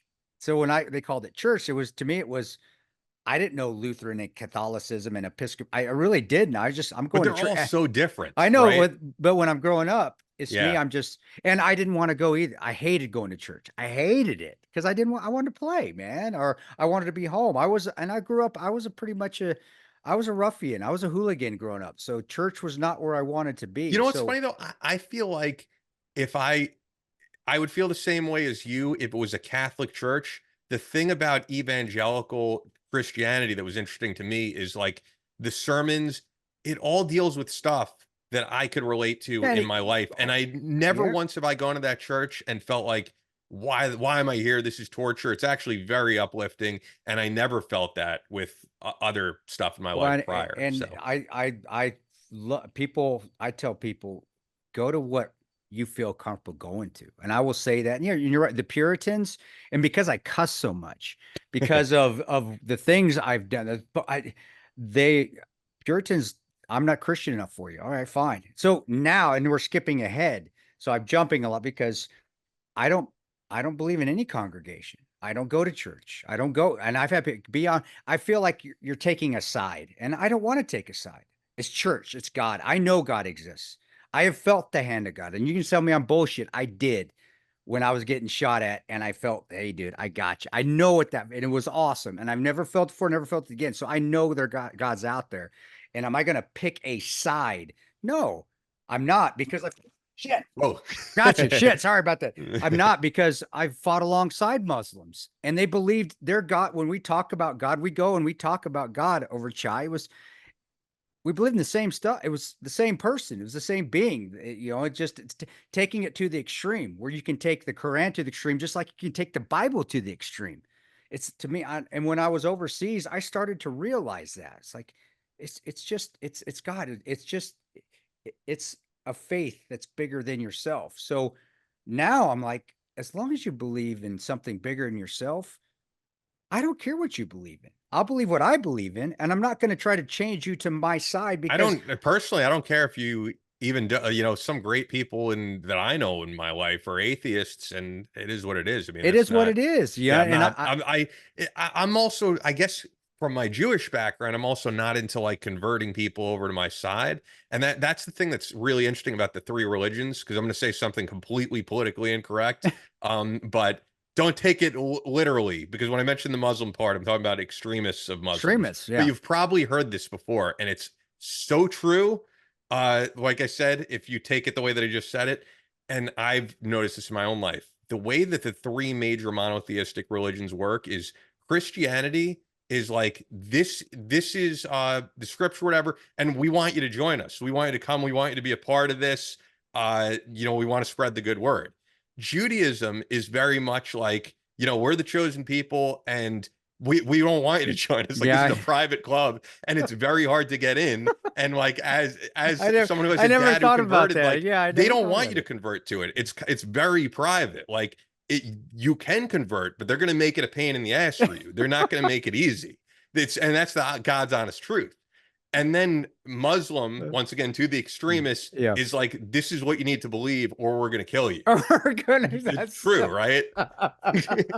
you did that, and if you're out there and you can't handle that, then you're part of the damn problem because that is funny and it's spot on. It is. I can't take credit because I've heard it before, but No, but yeah. that's hilarious. That sounds like something George Carlin or Bill Burr would say, Yeah. the two. But I'm with you, and that's why I don't anymore because I get hit up. Hey, come to our congregation. And it's like I'm not taking a side. I'm not. And when I was in the army, you just go to church again. It's some it you it there. Yeah, there's Protestant mass. There's LDS, which is Mormon mass. There's a Muslim. There's. But to me, it was I just want to get out of this because I'm in basic training and this sucks. I'll go I to always feel like whatever. an evangelical church, though, is just like it's the words of And Christ, no, and and this those is, are to me that my wife goes to a church like that. Tanya and the yeah. kids still go to church and I said those are they're the most enjoyable because they're not I'm talking the cat Well, oh yeah, god that's and the yeah weird thing is, to me, as someone, look, I'm no religious scholar, but I know the basics. Like, to me, the evangelical church like that is pretty much how it's supposed to be, is that they talk about the words of Christ and then how it could impact your own life. And Catholicism, for example, and people will not like me saying this if they're Catholics. Like I said, half my family's Catholic, so I obviously don't have a problem with Catholics. But I mean, there's nothing in the Bible that talks about having a pope and talks about having this huge and that's structure, like, and yeah that he lives in his own Vatican, and the and I throne's think made of that gold, and it I all seems kind of and there's hypocritical and there's when you read the profit words of yeah Jesus. there's profits and that's why I think my parents and I was too young. I was really young at the time. I think I was 5 when they switched our family to Anglican Catholic, which is Episcopalian, which consider I guess we fall under the Protestant category. But that was the main reason why. It's like from after talking to my parents as I got older, I asked, I think I was in high school, like, why did we convert? I mean, why did we do this? And they're like, because the Pope, we don't believe in the Pope and that there's human prophets here. And I was like, oh, Yeah. okay. And And then I again, also don't I like the didn't Pope care. I was weighing like, in okay, I mean, I think maybe I our audience, yeah, hate the that. fact that the Pope will constantly No, say basically we should have open borders because these people are no. Catholic, like, that's ridiculous. No, he needs to stay in your lane, Pope. Stay in your lane, man. but now I am a strong believer. I know I know there's God. I believe in God. Nobody can is going to change my mind. And I have people on social media always trying to. Well, what about this? Really? I do. It's. I know. It's like, that's what Yeah, I I'm say. surprised. I was like, really? You think you're going to change my mind after? So, but as far as having a side, and I hate that it's turned into that. I don't. I don't. I am baptized as my latest baptism, which was when I was 5. Damn it! I keep hitting my microphone. I was baptized as Episcopalian, but if I went to a Lutheran service for a year when my kids were in Omaha because they went to a private Lutheran school, and I have no problem going to. I The pastor that I would confide in was Lutheran. He was Wisconsin Lutheran. There's a name for that Lutheran, but he was just a pastor. I didn't ever see it as a religion. I saw he believes he's somebody that knows God better than me because he talks to him at No, length yeah, every and I day. don't think I don't think like evangelical pastors see themselves as that. But it's And just somebody I speaking of could which, confide in, like you did. It was somebody exact I felt comfortable confiding in. and to Yeah. go full circle, I know we're going long in this, but the other thing I wanted to mention about Jim Owens, actually, the guy that I mentioned, was a couple of years after I started going there every few weeks, and I would see him and always catch up with him. So when I was when I started this podcast, I think I was talking to him about it. But anyway, his son was active duty Army. I could be wrong here because it's been years. He may have been a ranger. He may have been a Green Beret or something. I don't remember. He may have been an Okay. operator. Don't quote me on that, obviously, if Jim or his family is listening, because I this has been years. But what did happen, um, Jim spoke really highly of his son. What did happen, and he was younger than me. I think he was like mid-20s. He got into a car accident Wow. and unfortunately passed away. Sorry to hear And that. the fact that I would still go to church regularly after that and see Jim, and the fact that he still kept his faith in God and he I know still that's found his hard, way to man. be as positive as possible, and a guy who really, you don't know, you want to say did everything right. I don't know what everyone does in life, but like he seemed like the type of guy who did everything right to me and kept God first in his life. And to see that happen, and the fact that he never lost his faith, the fact that he still remained a pastor and was this uplifting force, that was very inspiring to me as well. That's tough, man. That's why I admire Ryan and Olivia Kraft, Yeah, because they lost their little girl when she was just when we were here, it was 3 years ago, and Ryan is still extremely strong in faith, and so is Olivia, and I admire that because I've been through a lot, but to me that's on a whole different level, losing yeah, a that's like the child. ultimate. Yeah. So with me again, guys, and just to answer your question, Steve, what do I do every day? I just try to be the best person I can be. I do read I a agree. prayer every day. I have a prayer book and I just open it up and I read it. And that's what I do. I do say my prayers every night. I've been doing that since I was 15 years old. I'll say prayer, but I believe in God in my own way individually. And there's nothing wrong if you need to go to a congregation, if you need to go to and belong to a certain, we're saying side here, and we don't want to say it in the negative way, but a certain religion, because Ian's right on that. I use that term, a certain religion. There's nothing wrong with that. But with me, I, I, I, after the military, after the deployments, after Benghazi, and after trying to kill myself, and God stepped in and put the gun down, I believe and call me a sociopath if you want. I believe I have a personal relationship that I can just talk to God now, and I don't need We all do, though, I think. the outside. But you have to Yeah. accept that. I think you have to really realize that, and it's hard to because you're like, really, especially when you're young. Is there really a God? Who am I talking to? Am I just talking to the air? But I do believe that I like on my own. I like my private relationship with God. I really do, and so for me, it's just being the best person I can be, smiling when I don't want to smile, opening a door, being chivalrous to me, I think is very, very godlike. If you can't being respectful to your elders is still another thing. It's just being a good person every day. And yeah, that's it. That's me, and that's me and Ian's story. And I know you got two different, really, I don't want to say differing opinions, just differing paths, but they've both worked. And it's just being the person you want to be and what you need at that time. And that's all you can do. Yeah. And believing there is something bigger than us out there, whether it's God, whether it's Allah, whether it's Buddha, whether it's the tree people. Yeah, I don't, but knowing there's something out there and being at least, if not religious, being spiritual So I'm using that term because Yeah.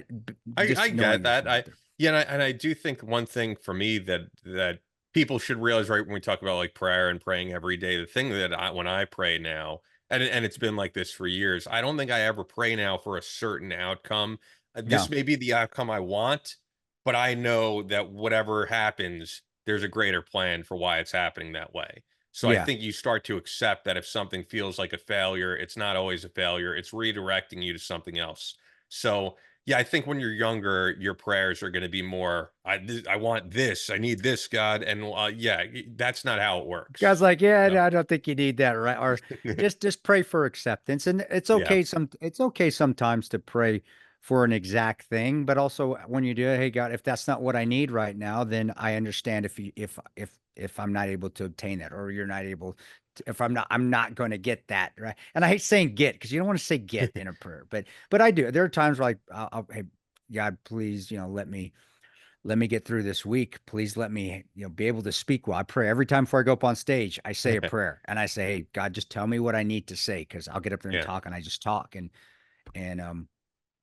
I'm just going on a tangent. I agree with Ian. Just Yeah. pray No, it's an and pray for important question, acceptance. Yeah, truthfully, because most of these questions were so far about, shooting with this gun versus this gun. And like the question of God and and spirituality Steve is a bigger question. It's a bigger and I question. and I want to make sure buddy. I hope you're doing okay, man. Just know that just read a prayer. Just accept. Know you may go through hard times. If you're not, great. Then help somebody else out. But Yeah. And but he made, you know what's funny? When I put up that video, so people could probably, which it's one? still on YouTube, but the video that I spoke of where I mentioned you and I Oh, talked about, I think the video is titled something like Overcoming Thoughts of Suicide and things like that. I remember when I put that up, I was getting texts like, I hope you're okay, man. And the thing was, I put up that video after I got through all of that. I would never put up a video like that if that's how I was feeling in that mind state. I I know. put up the video to help other people. And actually, I remember at the time I told my therapist, I put that video up and he saw it. And then, like a few weeks later, he was like, you know what? You seem to be good, which is why I never get these people like Howard Stern personally who go to Yeah, a therapist like 3 times a week. Like, are you in crisis mode every day of your life that you need to see a therapist for life? Because my therapist, there were two stipulations for me. I was like, I don't want to be put on any medication, and I yeah, wasn't. And it was like, I don't want to be here for life. And after, I think, less than a year, the conversations I was having were more like the conversations I'm having with you. yeah. And he was like, you don't seem to be like in You're that mind good. state anymore. You're good. He's like, if you want to call me, but you don't need to come here every week. I think you're good. Yeah, And I really appreciated that, man, because how many therapists just want to put you on drugs, want to keep you there mm. every week. But And I think you there said has to be an eventual goal of climbing out of that darkness. I think what you said is important too, and we both had the same agreement. Is that talk to your pastor or whatever you're called that your what in the Oh, evangelical church, it's a I think pastor, you say right? rabbi, but yeah, pastor, yeah. It's your but or if you're Jewish, talk to your. It's good to talk to some if you're having doubt, and especially I talked to Pastor Steve when I was having doubts. Is God really there, or does he care? Am I going to hell? I just killed somebody. I mean, it was war, guys. I didn't commit murder. Yeah. But so I had doubts. So and it was pastors are like therapists. They really are, in my opinion. There's somebody And you they can see talk some of to the for. craziest stuff, They man. That's why do. when I thought I They was do. going to tell him stuff and he'd be shocked, like he's like, no, other He's men like, deal yo, with this stuff I all the know, time, you know? I I know. hear this all the Yeah. time. And then there's also what's important because there's not a stigma that I got to see a therapist too if that may affect you. And Pastor Steve was incredible with me. I loved him. It was right the first trip I came back from Iraq. I after a year I said, Pastor, I'm having issues, and it was a great an hour, and he put my mind at ease. It was fantastic. Yeah. But when I had like Evan Seinfeld on the show, he said something about because he's doing mentorship about how like every man is basically like the same. He's like, we might have like a little thing sprinkled, like this guy dresses cool, this guy's got this cool talent. But at the end of the day, when you think of like things men struggle with, dude, none of it is outside the realm of like, you know what I mean? Like, you're not the only guy who's maybe like Yeah, yeah, cheated on someone or is yeah. watching porn or all stuff we've talked like that is not and it That's shouldn't be so taboo because we all deal with this shit as men and at some point you could crawl out of that. I certainly have with the and issues I was having. So and with like when you have the attitude of you don't give two shits what people think about you, then it's easy to admit all these things. And I wrote a book about all that shit. I mean, I admitted it right, like, hey, this is me right here, man. And it did help because it was like, you know what? Now you know. Either like me for that or you don't, or I don't yeah, care. But the most important thing, and I always is to make sure that, and that's why I had to make right with my two oldest kids, is that my family, whatever's happened, my family loves me. You guys can, I don't, whether you like me or not, it's fine. But as long as my home and my family likes me and loves me and accepts me for how I am, then I'm okay. Then, because when I wasn't with them is when in 2007 is when because I which is didn't so have funny that safety. because your story about the woman at the airport was prior to that. Yeah, And so that the was, thing is, that story inspired me to get out of what I was going through. And I guess while I got out of what I was going through, you were going through other things, going to other stuff. It right? just Like was like, that's because the book of life never closes where you're no. like, I'm fixed, I'm good now. Like there's gonna It be something you're gonna never, go through. there's Yeah. never, there's ups and downs, and you just have to pray that God get me through it. And when I need it, I do, and He does every Yeah. time. Yeah. All right, so we'll keep going. And actually, let's say one last thing. Your book inspired other people to write books. I mean, I've said I it kn- before. I mentioned Jack Murphy on the show, but I know your book was his book was inspired by yours. And I remember before he put the book out, there were people on Twitter saying, like, kind of slamming Jack, and they were like, "Oh, you're going to write about the guy that you shot in friendly fire?" And I think people assumed he was not going to talk about that. And he was like, same attitude as you. It was it's like, like I'm it's going like to the, talk about all my yeah, failures. it is therapeutic for us, but it's also, fine. Because you're hide it feels like you're hiding something that people are eventually going to find out. And screw it. Let's just take the poison out of it. Here, this is what happened. Like me or not, this is what happened. And then nobody's going to hit you up about it. They're going to maybe for a little bit, but then it's going to end because you're like, screw you. I'm not, why am I'm not Yeah, hiding that's the best anything. route to take. I mean, It is. it's like I know it's cliche to say the whole like honesty is the best policy, but I'll But it give is. you I'll give you an example of a guy that you can't stand, but that used it to his advantage. I remember when Who? Barack Obama ran for president, in his book, The Audacity of Hope, he talked about doing cocaine. Doing So at cocaine? that point, you couldn't really slam him. You could, No. wow, this guy did cocaine. Yeah, I wrote it in my book. And it's the truth, man. Just put it out there. If it's out there, then people accept you for it or not. You know who the type of person I am. I mean, that's just a smart thing to do politically. And I think you can get that from that movie Clear and Present Danger that we talked about before. It's like, what do you do? Do I need to hide my friendship with this drug dealer? And this is in the movie. Yeah, And he says, no. Harrison Ford says, no, just admit it. Say you had a great friendship because you did. Then they can't do anything about it. It's out there. And sometimes movies do mimic reality, and I think sure. that's one scene that's has stuck with me in a movie where and that's honestly that's why I wrote The Ranger. I was thinking that when I wrote The Ranger Way, it's like people are going to start finding out shit about me, especially the ones that don't like me. I might as well just write about it right now and just get it out there. And yeah, I didn't know if everything was going to go sideways, but it was like, let's just write a book, screw it, it's out there, and then nobody can come after me for anything because they're going to know it all. And that was one of the reasons why I wrote The Ranger Way was because of that scene in Clear and Present Danger. Because I was thinking about it. I was like, should I hide this that I got kicked out of the hide? Should I hide this that I tried to commit suicide? Should I hide? Not hell with it. Put it out there and let's see what happens. So That's I'm awesome. glad it helped people though. I'm glad it did. Yeah, That because wasn't unexpected. everybody, I could tell you, man, I hate when I read a book and the whole book is, I was the greatest, I accomplished this. And we've all read those books, Yeah. and I don't get anything out of those books. No, you They're, don't. they're terrible, So, all right. Well, we got a couple more here. This is Okay. Robert Langston. Oh, Bad Rob, Rob, I bad should say. Rob. Yeah, Yeah, what's so up, this was a buddy? fun one, actually, to get off a more serious topic. Bad Rob would like to ask Tonto if he eats Mexican food a lot. What is his go-to? Taco salad, burrito, tostada, jalapeno What tortino. Also, does he prefer soft or hard shell tacos? His followers would like to know. I'd first like to say just because I'm not Mexican, this should apply to me That's too. Because good. I love Exactly. Mexican food. Mexican food. Beyond being Italian, last name Scotto, I eat way more Mexican food than any of that stuff. So Dude, I'm not one of these gringos who can't take hot food. Rob just went to Taco Bell and went down their menu when he wrote all that shit down. Come on, Rob, man. I know I'll be on, my favorite is green chili with pork strips in it. My mom used to fix that all the time. It's green, we call it green chili.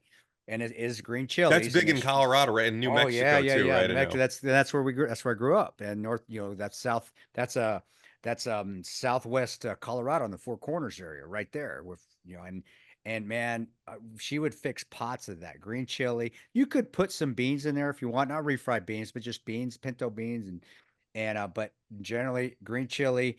You put some broth in there, then you put the pork in, and you just stew all day. And I remember, man, and I at that time it was flour tortillas. My grandmother would make them fresh. I mean, in the kitchen. Oh man, those are so good. My mouth's watering. I So mean, you're soft literally, shell then to answer that one. well, when I got ulcerative colitis, I had to switch to corn because I can't eat flour. But still soft. But Or there, because he was asking hard or soft shell. That was no, one of the well, questions for tacos. I do like hard shell because most of the corn shells on the top are hard shell. That's Okay. a taco shell is corn, the hard ones. The soft one, that's the flour tortillas that you could fold. You could buy the corn flour You tortilla. can, but they don't. If they're not the corn tortillas, if they're not toasted like that, it tastes like they just don't taste good. But no, green chili with eggs, green chili with huevos, man. That was my thing. And then sopping it up with a tortilla and just eating it like that. And then pico de gallo, throwing some pico de gallo on top. And then depending on the day, jalapenos. My grandpa could eat. He would sit there like I eat a bag of chips.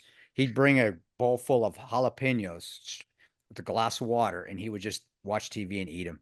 And I I like tried. habanero peppers better though, not just because Uh, they're hotter. I like the taste better. I like pickled jalapeno peppers the best. That's my favorite. But I just like green chili and eggs. Green chili and huevos is my favorite Mexican go-to food, and that's from Southwest. You're right, Southwest area. And I still fix it and then put it in a crock pot all day, and dude, it'll feed you for a day and a half. And it gets better the more it sits in there because it just all just cooks together and good strips of pork, not chunks of pork. You got to get the strips of pork. You could do chicken too. Chicken's good, but the pork to me always tasted better. So that's Yeah. it, bad Robin. But I like straight up Mexican food, period. So yeah, Yeah, same enchiladas. Yeah, enchiladas, tacos, pozole, love pozole. What's pozole? Actually, I don't even know. Pozole is another pork. It's another pork dish, kind of like with I don't want to call them little little pieces of they're not. I'm trying to think spaghetti. They're not. What's the word I'm looking for? Gosh dang it. I don't know. They're just it's a pork kind of a pork soup that you can eat with tacos and stuff. Okay. And it's made with pork as well. And my mom's gonna kill me. I'm like you. Whenever I go on the podcast, I can't remember shit. Normal stuff I should be able to talk with but look it up, guys. Pozole, Posole. And but it's wonderful, man. And then just your It says it's Pozole. Pioze, Actually. pozole. Sorry, you're right. Yeah, it There you go. says, There you go, my meat- Mexican. I'm just Googling. It says You can- meat seasoned and garnished with shredded lettuce or cabbage, chili peppers, onion, garlic, radishes, avocado, salsa, or limes. You can make it however you want. My mom I'm not a made it big with soup pork. guy though. That's And that's what I loved it because then I could put some Spanish rice in there or just some, and it would sop it up, and it was like almost like a burrito bowl. But my mom fixed it with these little, and they weren't pasta, but they tasted like pasta. It was little ball, and there's a name for them. And guys, you can hit me up. All you Mexicanos out there can give me shit later because I can't remember the name of them. But they're like Tana. They're yelling at me right now. But it was awesome. It was like a soupy burrito bowl, and again, something I could just sop up with a tortilla, or I could throw an egg in there. I throw it on top of eggs, sunny side up, and I just mix it all up, and it was like Mexican goulash. So nice. there Yeah, it there's is, a right lot there. of great Mexican places around here, but one of my favorites that was just like kind of a quick place, but it was always fresh, it was never frozen, was a place called Green Cactus in Roslyn that I've been going to since I was a little kid. closed. I used to go there like every Oh week. So, man. but there are some great places around Yeah. here still. All right, this is the last one. I thought I had a couple more, but this is the last one actually directed at me. And yeah, this is a longer one, but it's interesting because we've addressed this on the podcast before. Ian, hey man, nice to reach out to you. Been a long time listener of you and Tonto for a very long time. I was listening to the Doron Kidar, great guy episode of Battle Line, and heard that you mentioned calling out Jake Shields over what on X has basically turned into a profile of anti-Semitism. Back in October, shortly after Hamas's invasion of Israel, I noticed that he was going full nuts on X, but only after Israel began its military response to the invasion. I'll tell you, I sent him a text message after catching some of his posts, and I tried to get him straightened out early. But holy shit, it has gotten so far now that he is even committed to spreading conspiracy theories So about this Israel. this guy's a friend, actually a personal friend with Jake Shields, because he said he He sent him a might be. text. Okay. You know what's funny? I have Jake Shields' phone Oh. number because when we had now I'm I forgetting know. another name. Seriously. We had that guy on the podcast who oh he well remember we had the Muslim guy, but he was trained. Anyway, Yeah. he No, I know. suggested No, we have Jake Shields my on. the Iraqi fighter, my Iraqi fighter buddy, the No, guy that he was a guy who reached out to us to get on the show. shit, I don't remember It'll who that. come. But anyway, yeah, he wasn't a personal friend of any of ours, but he suggested Jake Shields come on prior to him going full nuts. So yeah, maybe this guy, same thing. I don't know. I Hmm. guess he personally just text, but yeah, I do too. I'm not going to text him anytime soon, but so he says, yeah, but holy shit, it has gotten so far that he's even committed to spreading conspiracy theories about Israel's involvement in 9/11. The only thing that he has brought to me about how Israel is not our ally is the USS Liberty incident of 1967, which, according to military leaders, which I admire and respect, turned out to be an intelligence failure on our behalf. I deployed to the Middle East, have seen combat. All of this caused me to look into and do some studying on jihad terrorism and some of their tactics so that I can understand it better. When I tried to explain them to Jake, he said I was a fucking traitor to my country. Gotta be honest, I know the man can kick my ass, but man, I want to punch that motherfucker in the face. LOL. But That's a great. I love those questions. That's awesome, and man. then he says, Kudos, but bro. yeah, I'll have you know that I called that man out on his shit too. He has now become what you, Tonto, and I refer to as a useful idiot for that side. He's literally at a point of no return. And this is from Diz. Yeah, I mean, I Yeah. addressed this because I know it's not a question, but it was kind of a No, it's rant, but good. No, it's I good. like it. Yeah. But yeah, I did a whole podcast on one of the intros where I spoke about how he was tying Jeffrey Epstein to the stuff that's happening now in Israel, which there is no connection there. But What? you know how there's some people who are just prone to conspiracy, right, on everything. Just I think there's some people who are prone to believing the like government version of everything. Do you think it's And that because it gets likes, so they're just, or is there actually they're mentally think that that is actually going on, or they're just trying to push buttons to get their followers up, man? it's probably a combination of the two, because I do think there's some people who are just prone to believe everything being conspiracy. I mean, and we've had some of them on, like truthfully, or it was a great interview, but like when we had Antonio Sabato Jr. on, he even said on the show, he's like, everything is a lie. And I think it's a little bit too far. You know what I mean? And I think people get prone to that when they hear what happened to you. Yeah. Maybe some of the questions people have about 9/11, but I Yeah. don't think it should ever be summed up as everything is a lie, because then people get to the point of where it's like Israel should not be our ally. And I'm not one of those people who thinks you shouldn't be allowed to question any Sure. nation, whether it's our own government or Israel. I'm totally not in like the Nikki Haley camp of, I remember her saying, oh, we should just give Benjamin Netanyahu whatever he wants, no questions asked. Like, No. Yeah. that's not good for any policy.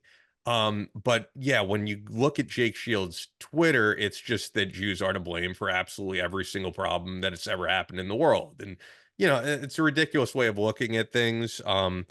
I do think it's probably a combination of the more incendiary you are, the more attention you get on Twitter. Yeah. But I also do think there's people who are just, Alex Jones is this way. They're prone to conspiracy theory. And Alex isn't with this particularly, but Alex has even said himself that like the reason he got into all the controversy over the stuff he said about that shooting was because he said, like, he said this on Joe Rogan. He goes, I Yeah. developed a form of psychosis where I started to believe nothing is real. Nothing is the official story. And I believe him when he says that. And I do think it's a problem when you start to get into that area Yeah, where yeah. nothing is the official story. There's a lot of things that we've been told that have been lies, but I don't think you should ever get into the realm where every single thing is conspiracy Well, that's theory why because yeah. we tell people that you got to turn the news, turn it off every once in a while, and just get outside, and Well, that you've would got be to the take a opposite of break the from it. news, though. They're not reporting conspiracies on the news. I You feel got like that's just being on Twitter too much, and Yeah, I just as all there's information overload. There's just yeah, you're getting too much from where, and you've got to put it down, and you got to get away from it. And so I guess when I say news, I mean media, everything. You've yeah. got to, and because you're right, it's very easy to not believe anything, but just as it's easy to believe in everything they tell you, and it's hard to find that happy medium, and the only way you can do it is by getting away from it every once in a while and just going to the store and meeting people. Well, yeah, but I mean, I don't think there's anything wrong with researching events that went on. Like there's people who are basically, as I've said in the audience, they're like Benghazi historians. They Yeah, really are into digging what happened. And I think if you want to learn more about the history of Israel, you want to learn more about, I don't know, conspiracy theories with the Mossad and stuff, like dig into it. But I think when you go down the rabbit hole where Jews are to blame for every single problem in the world, that's the problem. But I don't well, think there's but anything wrong with if you love to research. Like I've read a lot about the Oklahoma City bombing. I don't believe the official story with that. I do think it's good to read up on this stuff, but like I just think there's people who are prone to believing everything is conspiracy. That's a problem. well then, does that come from researching the wrong materials, researching what you find on the Drudge every day, instead of actually doing research where you're looking at hard evidence, you're looking at numbers, you're doing scientific. Yeah, I'm talking from a scholarly perspective, which I had to do when I was getting my, I mean, but I loved doing scientific journals because it was black and white. Bam, I got, and they weren't as entertaining as going and reading U.S. Weekly, or something, but or the New York Post or a paper.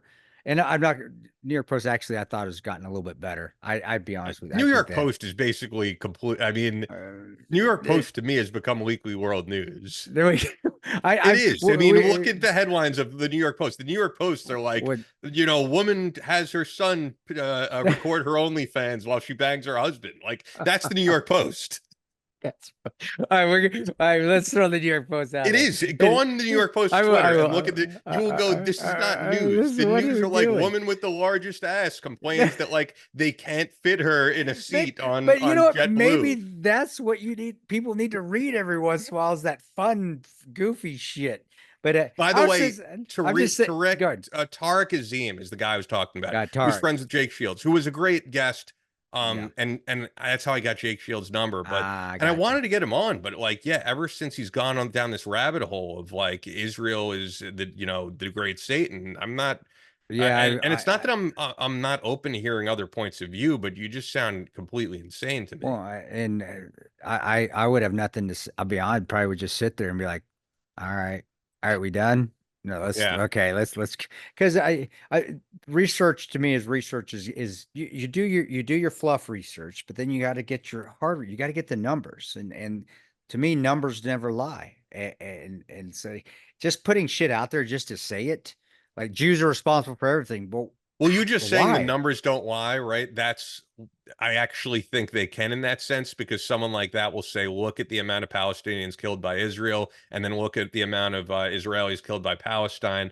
All right, well, beyond the numbers, Israel isn't the one putting they're the ones putting terrorists in hospitals and in schools, right? So the numbers kind of do lie in a sense. No, the something like numbers that. the numbers aren't lying. They're just saying that the Israelis are whooping your ass. That's what But I'm talking about like civilian casualties. They're not purposely killing civilians, but when you have terrorists hiding in schools, hiding in hospitals, you and have to have there's some really there's no choice at that point. and So. I guess I think outside the box there because I have fought terrorists. I know what they do, and I do know that's what they do. That to get the empathy of everybody of the world on the empathy of the world, they're going to hide their weapons and make their headquarters in hospitals. They're going to use Yeah, is that right? Did I say that right? That sounds right to me. Orphanages. They're going to, but they did that. The Taliban did that when they were in Afghanistan, Yeah. and used that to hide weapon systems. They're going to increased And the collateral underground, the damage. tunnels that they The have tunnels, they, are all like under kibbutzes where families live. And so actually, I will say in that sense, yes, the numbers, unfortunately, there's more well, to a story than the numbers on I that guess one. I'm not the numbers there to me. It's the numbers of casualties. It's war. I don't know what. I guess what I don't know what argument we're going with on that one. With the No, I just number, mean if you were to look at the numbers of civilians killed, right? There are more Palestinian civilians being killed, but why? They're not targeting civilians, but but th- terrorists utilize human shields. That they that's do my that. point. Yeah, And that's my point being. But I'm gotcha. saying if you were to say to someone like that, the numbers don't lie, they'll give you the And numbers and then be like, so yeah. and then if the numbers they do turn that around, say the numbers lie, you have to have you have to know why they aren't and divvy away from that every once in a while. I guess common sense still dictates as well. You always still have to have some common sense, but I I don't know, man. If people want to go down rabbit holes and believe conspiracy theories and say ludicrous shit like that, believe him or you don't. And yeah, I think that's the stupidest thing in the world. Sure, I'm sure there are some Jewish people that are responsible for some things, just like there's some Christians and there's some Muslims because people are people and they're responsible for atrocious things, but also heroic things as well. And it's not a certain religion that has the that has the say on they're the bad ones and they're the good ones. It isn't. That's why I even posted, hey, you can't say all Muslims are bad because terrorists to me don't have a religion.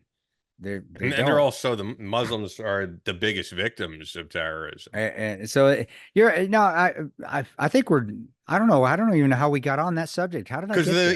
the email about Oh, Jake Shields. so yeah, kudos to him for calling him out. I don't agree with Jake on that the Jews or the Jewish faith is Jewish people are responsible for everything. Because that's the stupidest thing I've ever heard in my life. I've served and I've been able to serve a little bit alongside IDF, and I loved them to death. They had my back. I'm not Jewish, so I don't know, brother. I think just stupid begets stupid, and the more you go down that rabbit hole and lose yourself, the more you're going to sound like a blithering idiot. Yeah. And there's our clickbait right there.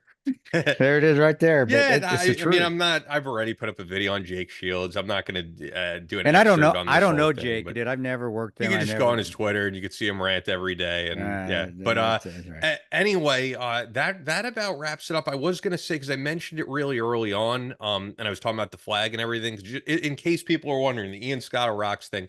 So that's going to be more kind of in the vein of like what Rockfeed does. I'm going to do Rock News, interviews, all in person. I'm not going to do any Zoom I mean, stuff, good and it's shit, dude. Good yeah, stuff. and it's just going to be YouTube, just strictly YouTube. So by the time you see this, I may have an episode up, but I've been working my ass off on that, man. I've been writing up scripts. So I have like 2 videos I already wrote the script on. I guess I'll tease those out if any of you guys like our rock content. So I have a video I'm going to do on LA Guns is the most dysfunctional band of all time. And I'll get into why, and that's an interesting one. They are man, they and I don't even follow her, but they were one Oh yeah. dysfunctional hair band, man. Wow. Very much. I mean, there's been 3 bands that have toured as LA Guns, put it that way, like 3 different bands, and there's been times where like 2 of them are on the road at the same time. So oh, LA Guns is playing, but it's just the drummer, Yeah. So there's the other episode I'm gonna do that I already wrote the script for is I've been just like going to Starbucks, going crazy writing this stuff and researching, and is why I can't stand Sharon Osbourne. So that'll be the second one. Is she still alive? Yeah, she looks like the Crypt Keeper, man, I know, because of all sounds like these Ozempic. She looks terrible. I'll have to look at it. Yeah. Hey, maybe Harold put a picture of her up where he talks about Oh that. I yeah, didn't she think she looks was still bad. alive. And Oh no, yeah, yeah. to Yeah.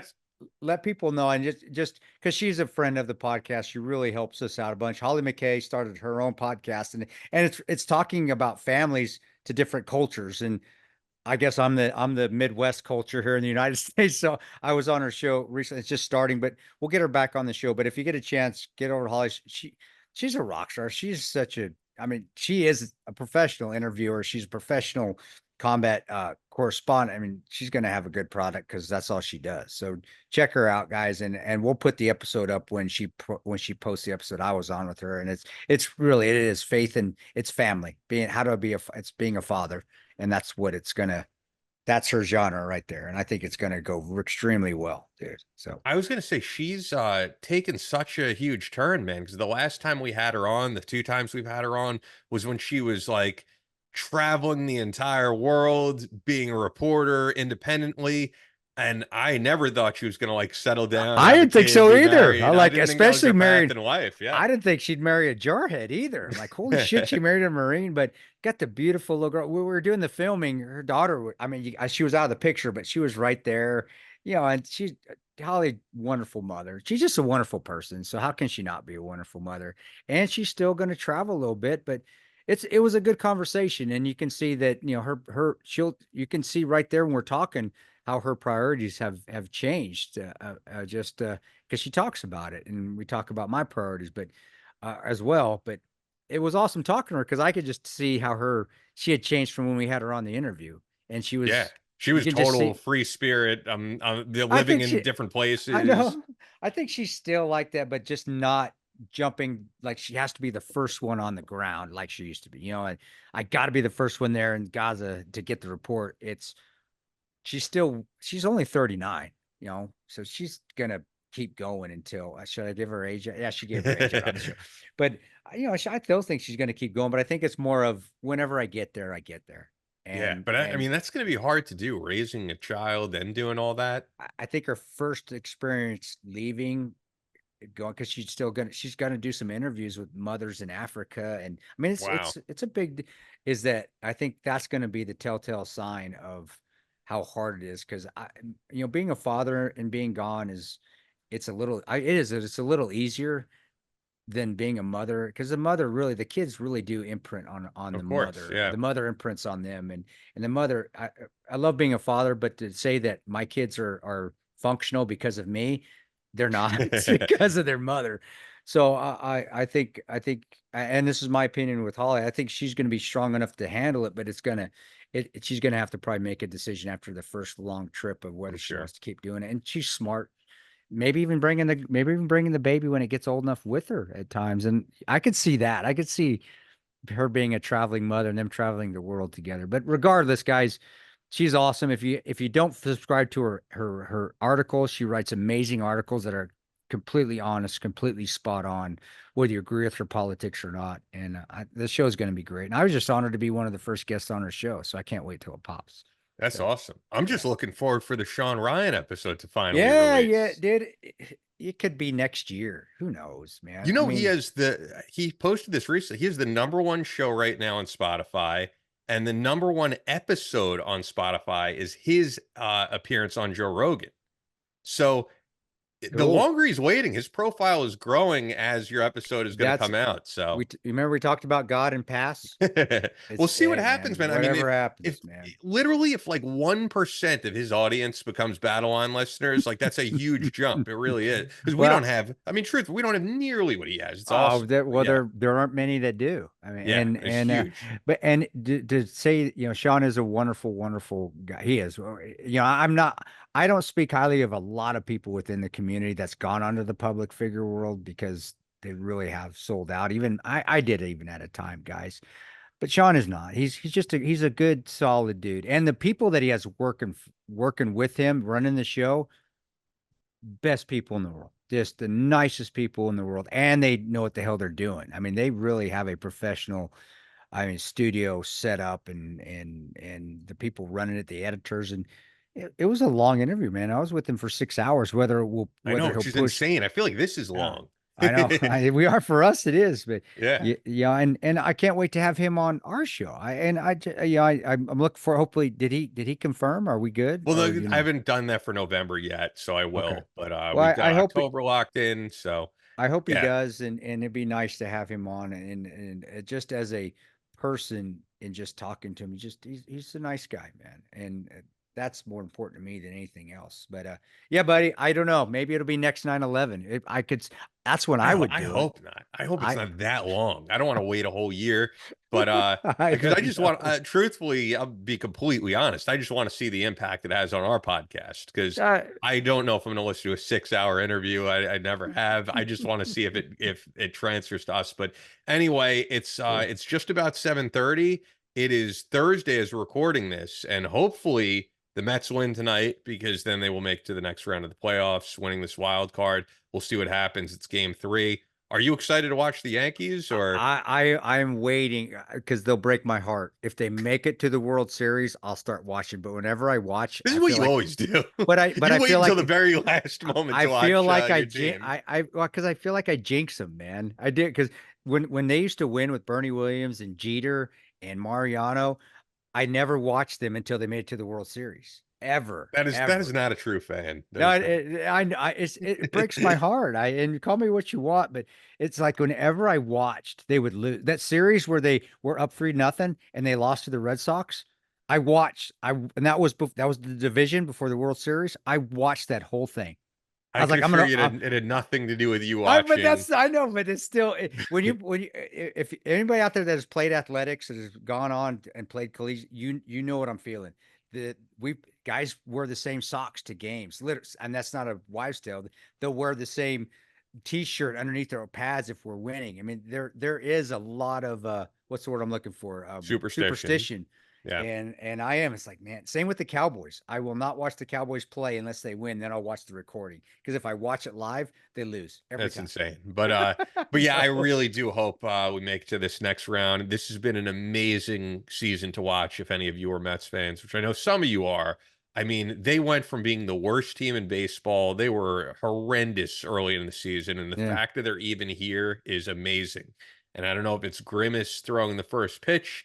I don't know if it's this OMG song by Jose Iglesias, but they're killing it, and they Yeah. gotta beat Milwaukee right now. They have to. They Yeah, have to. I'd like to see the Mets on the national side of the house because all the other teams over there I really hate, and the Mets are ones that I like. I tolerate. I don't hate them, and man, I hope that I hope it's a Subway Series again. That's cool, That'd be man. awesome. Yeah. And then I watch, and then we'll give each other shit, and if I watch the whole series, the Mets will win. I guarantee you. That'll be Guarantee. awesome. First time since 1986. Everybody is standing by. But yeah, thank you as always, guys. If you got through this whole episode, at least give us a comment or a like. Please do. Yeah, leave us anything, a review on Apple Podcasts. All that stuff helps us out. So thanks so much, guys. That's all for this episode of Battle Line Podcast. But we're always posting new content on social media. Follow us on Instagram at Battleline Podcast and on Twitter at Battleline Pod. That's an order. Be sure to subscribe so you don't miss any new episodes up every Tuesday. Leave us a review on Apple Podcasts or your podcast platform of choice. Believe in yourself. Face all challenges head on. And as always, never quit.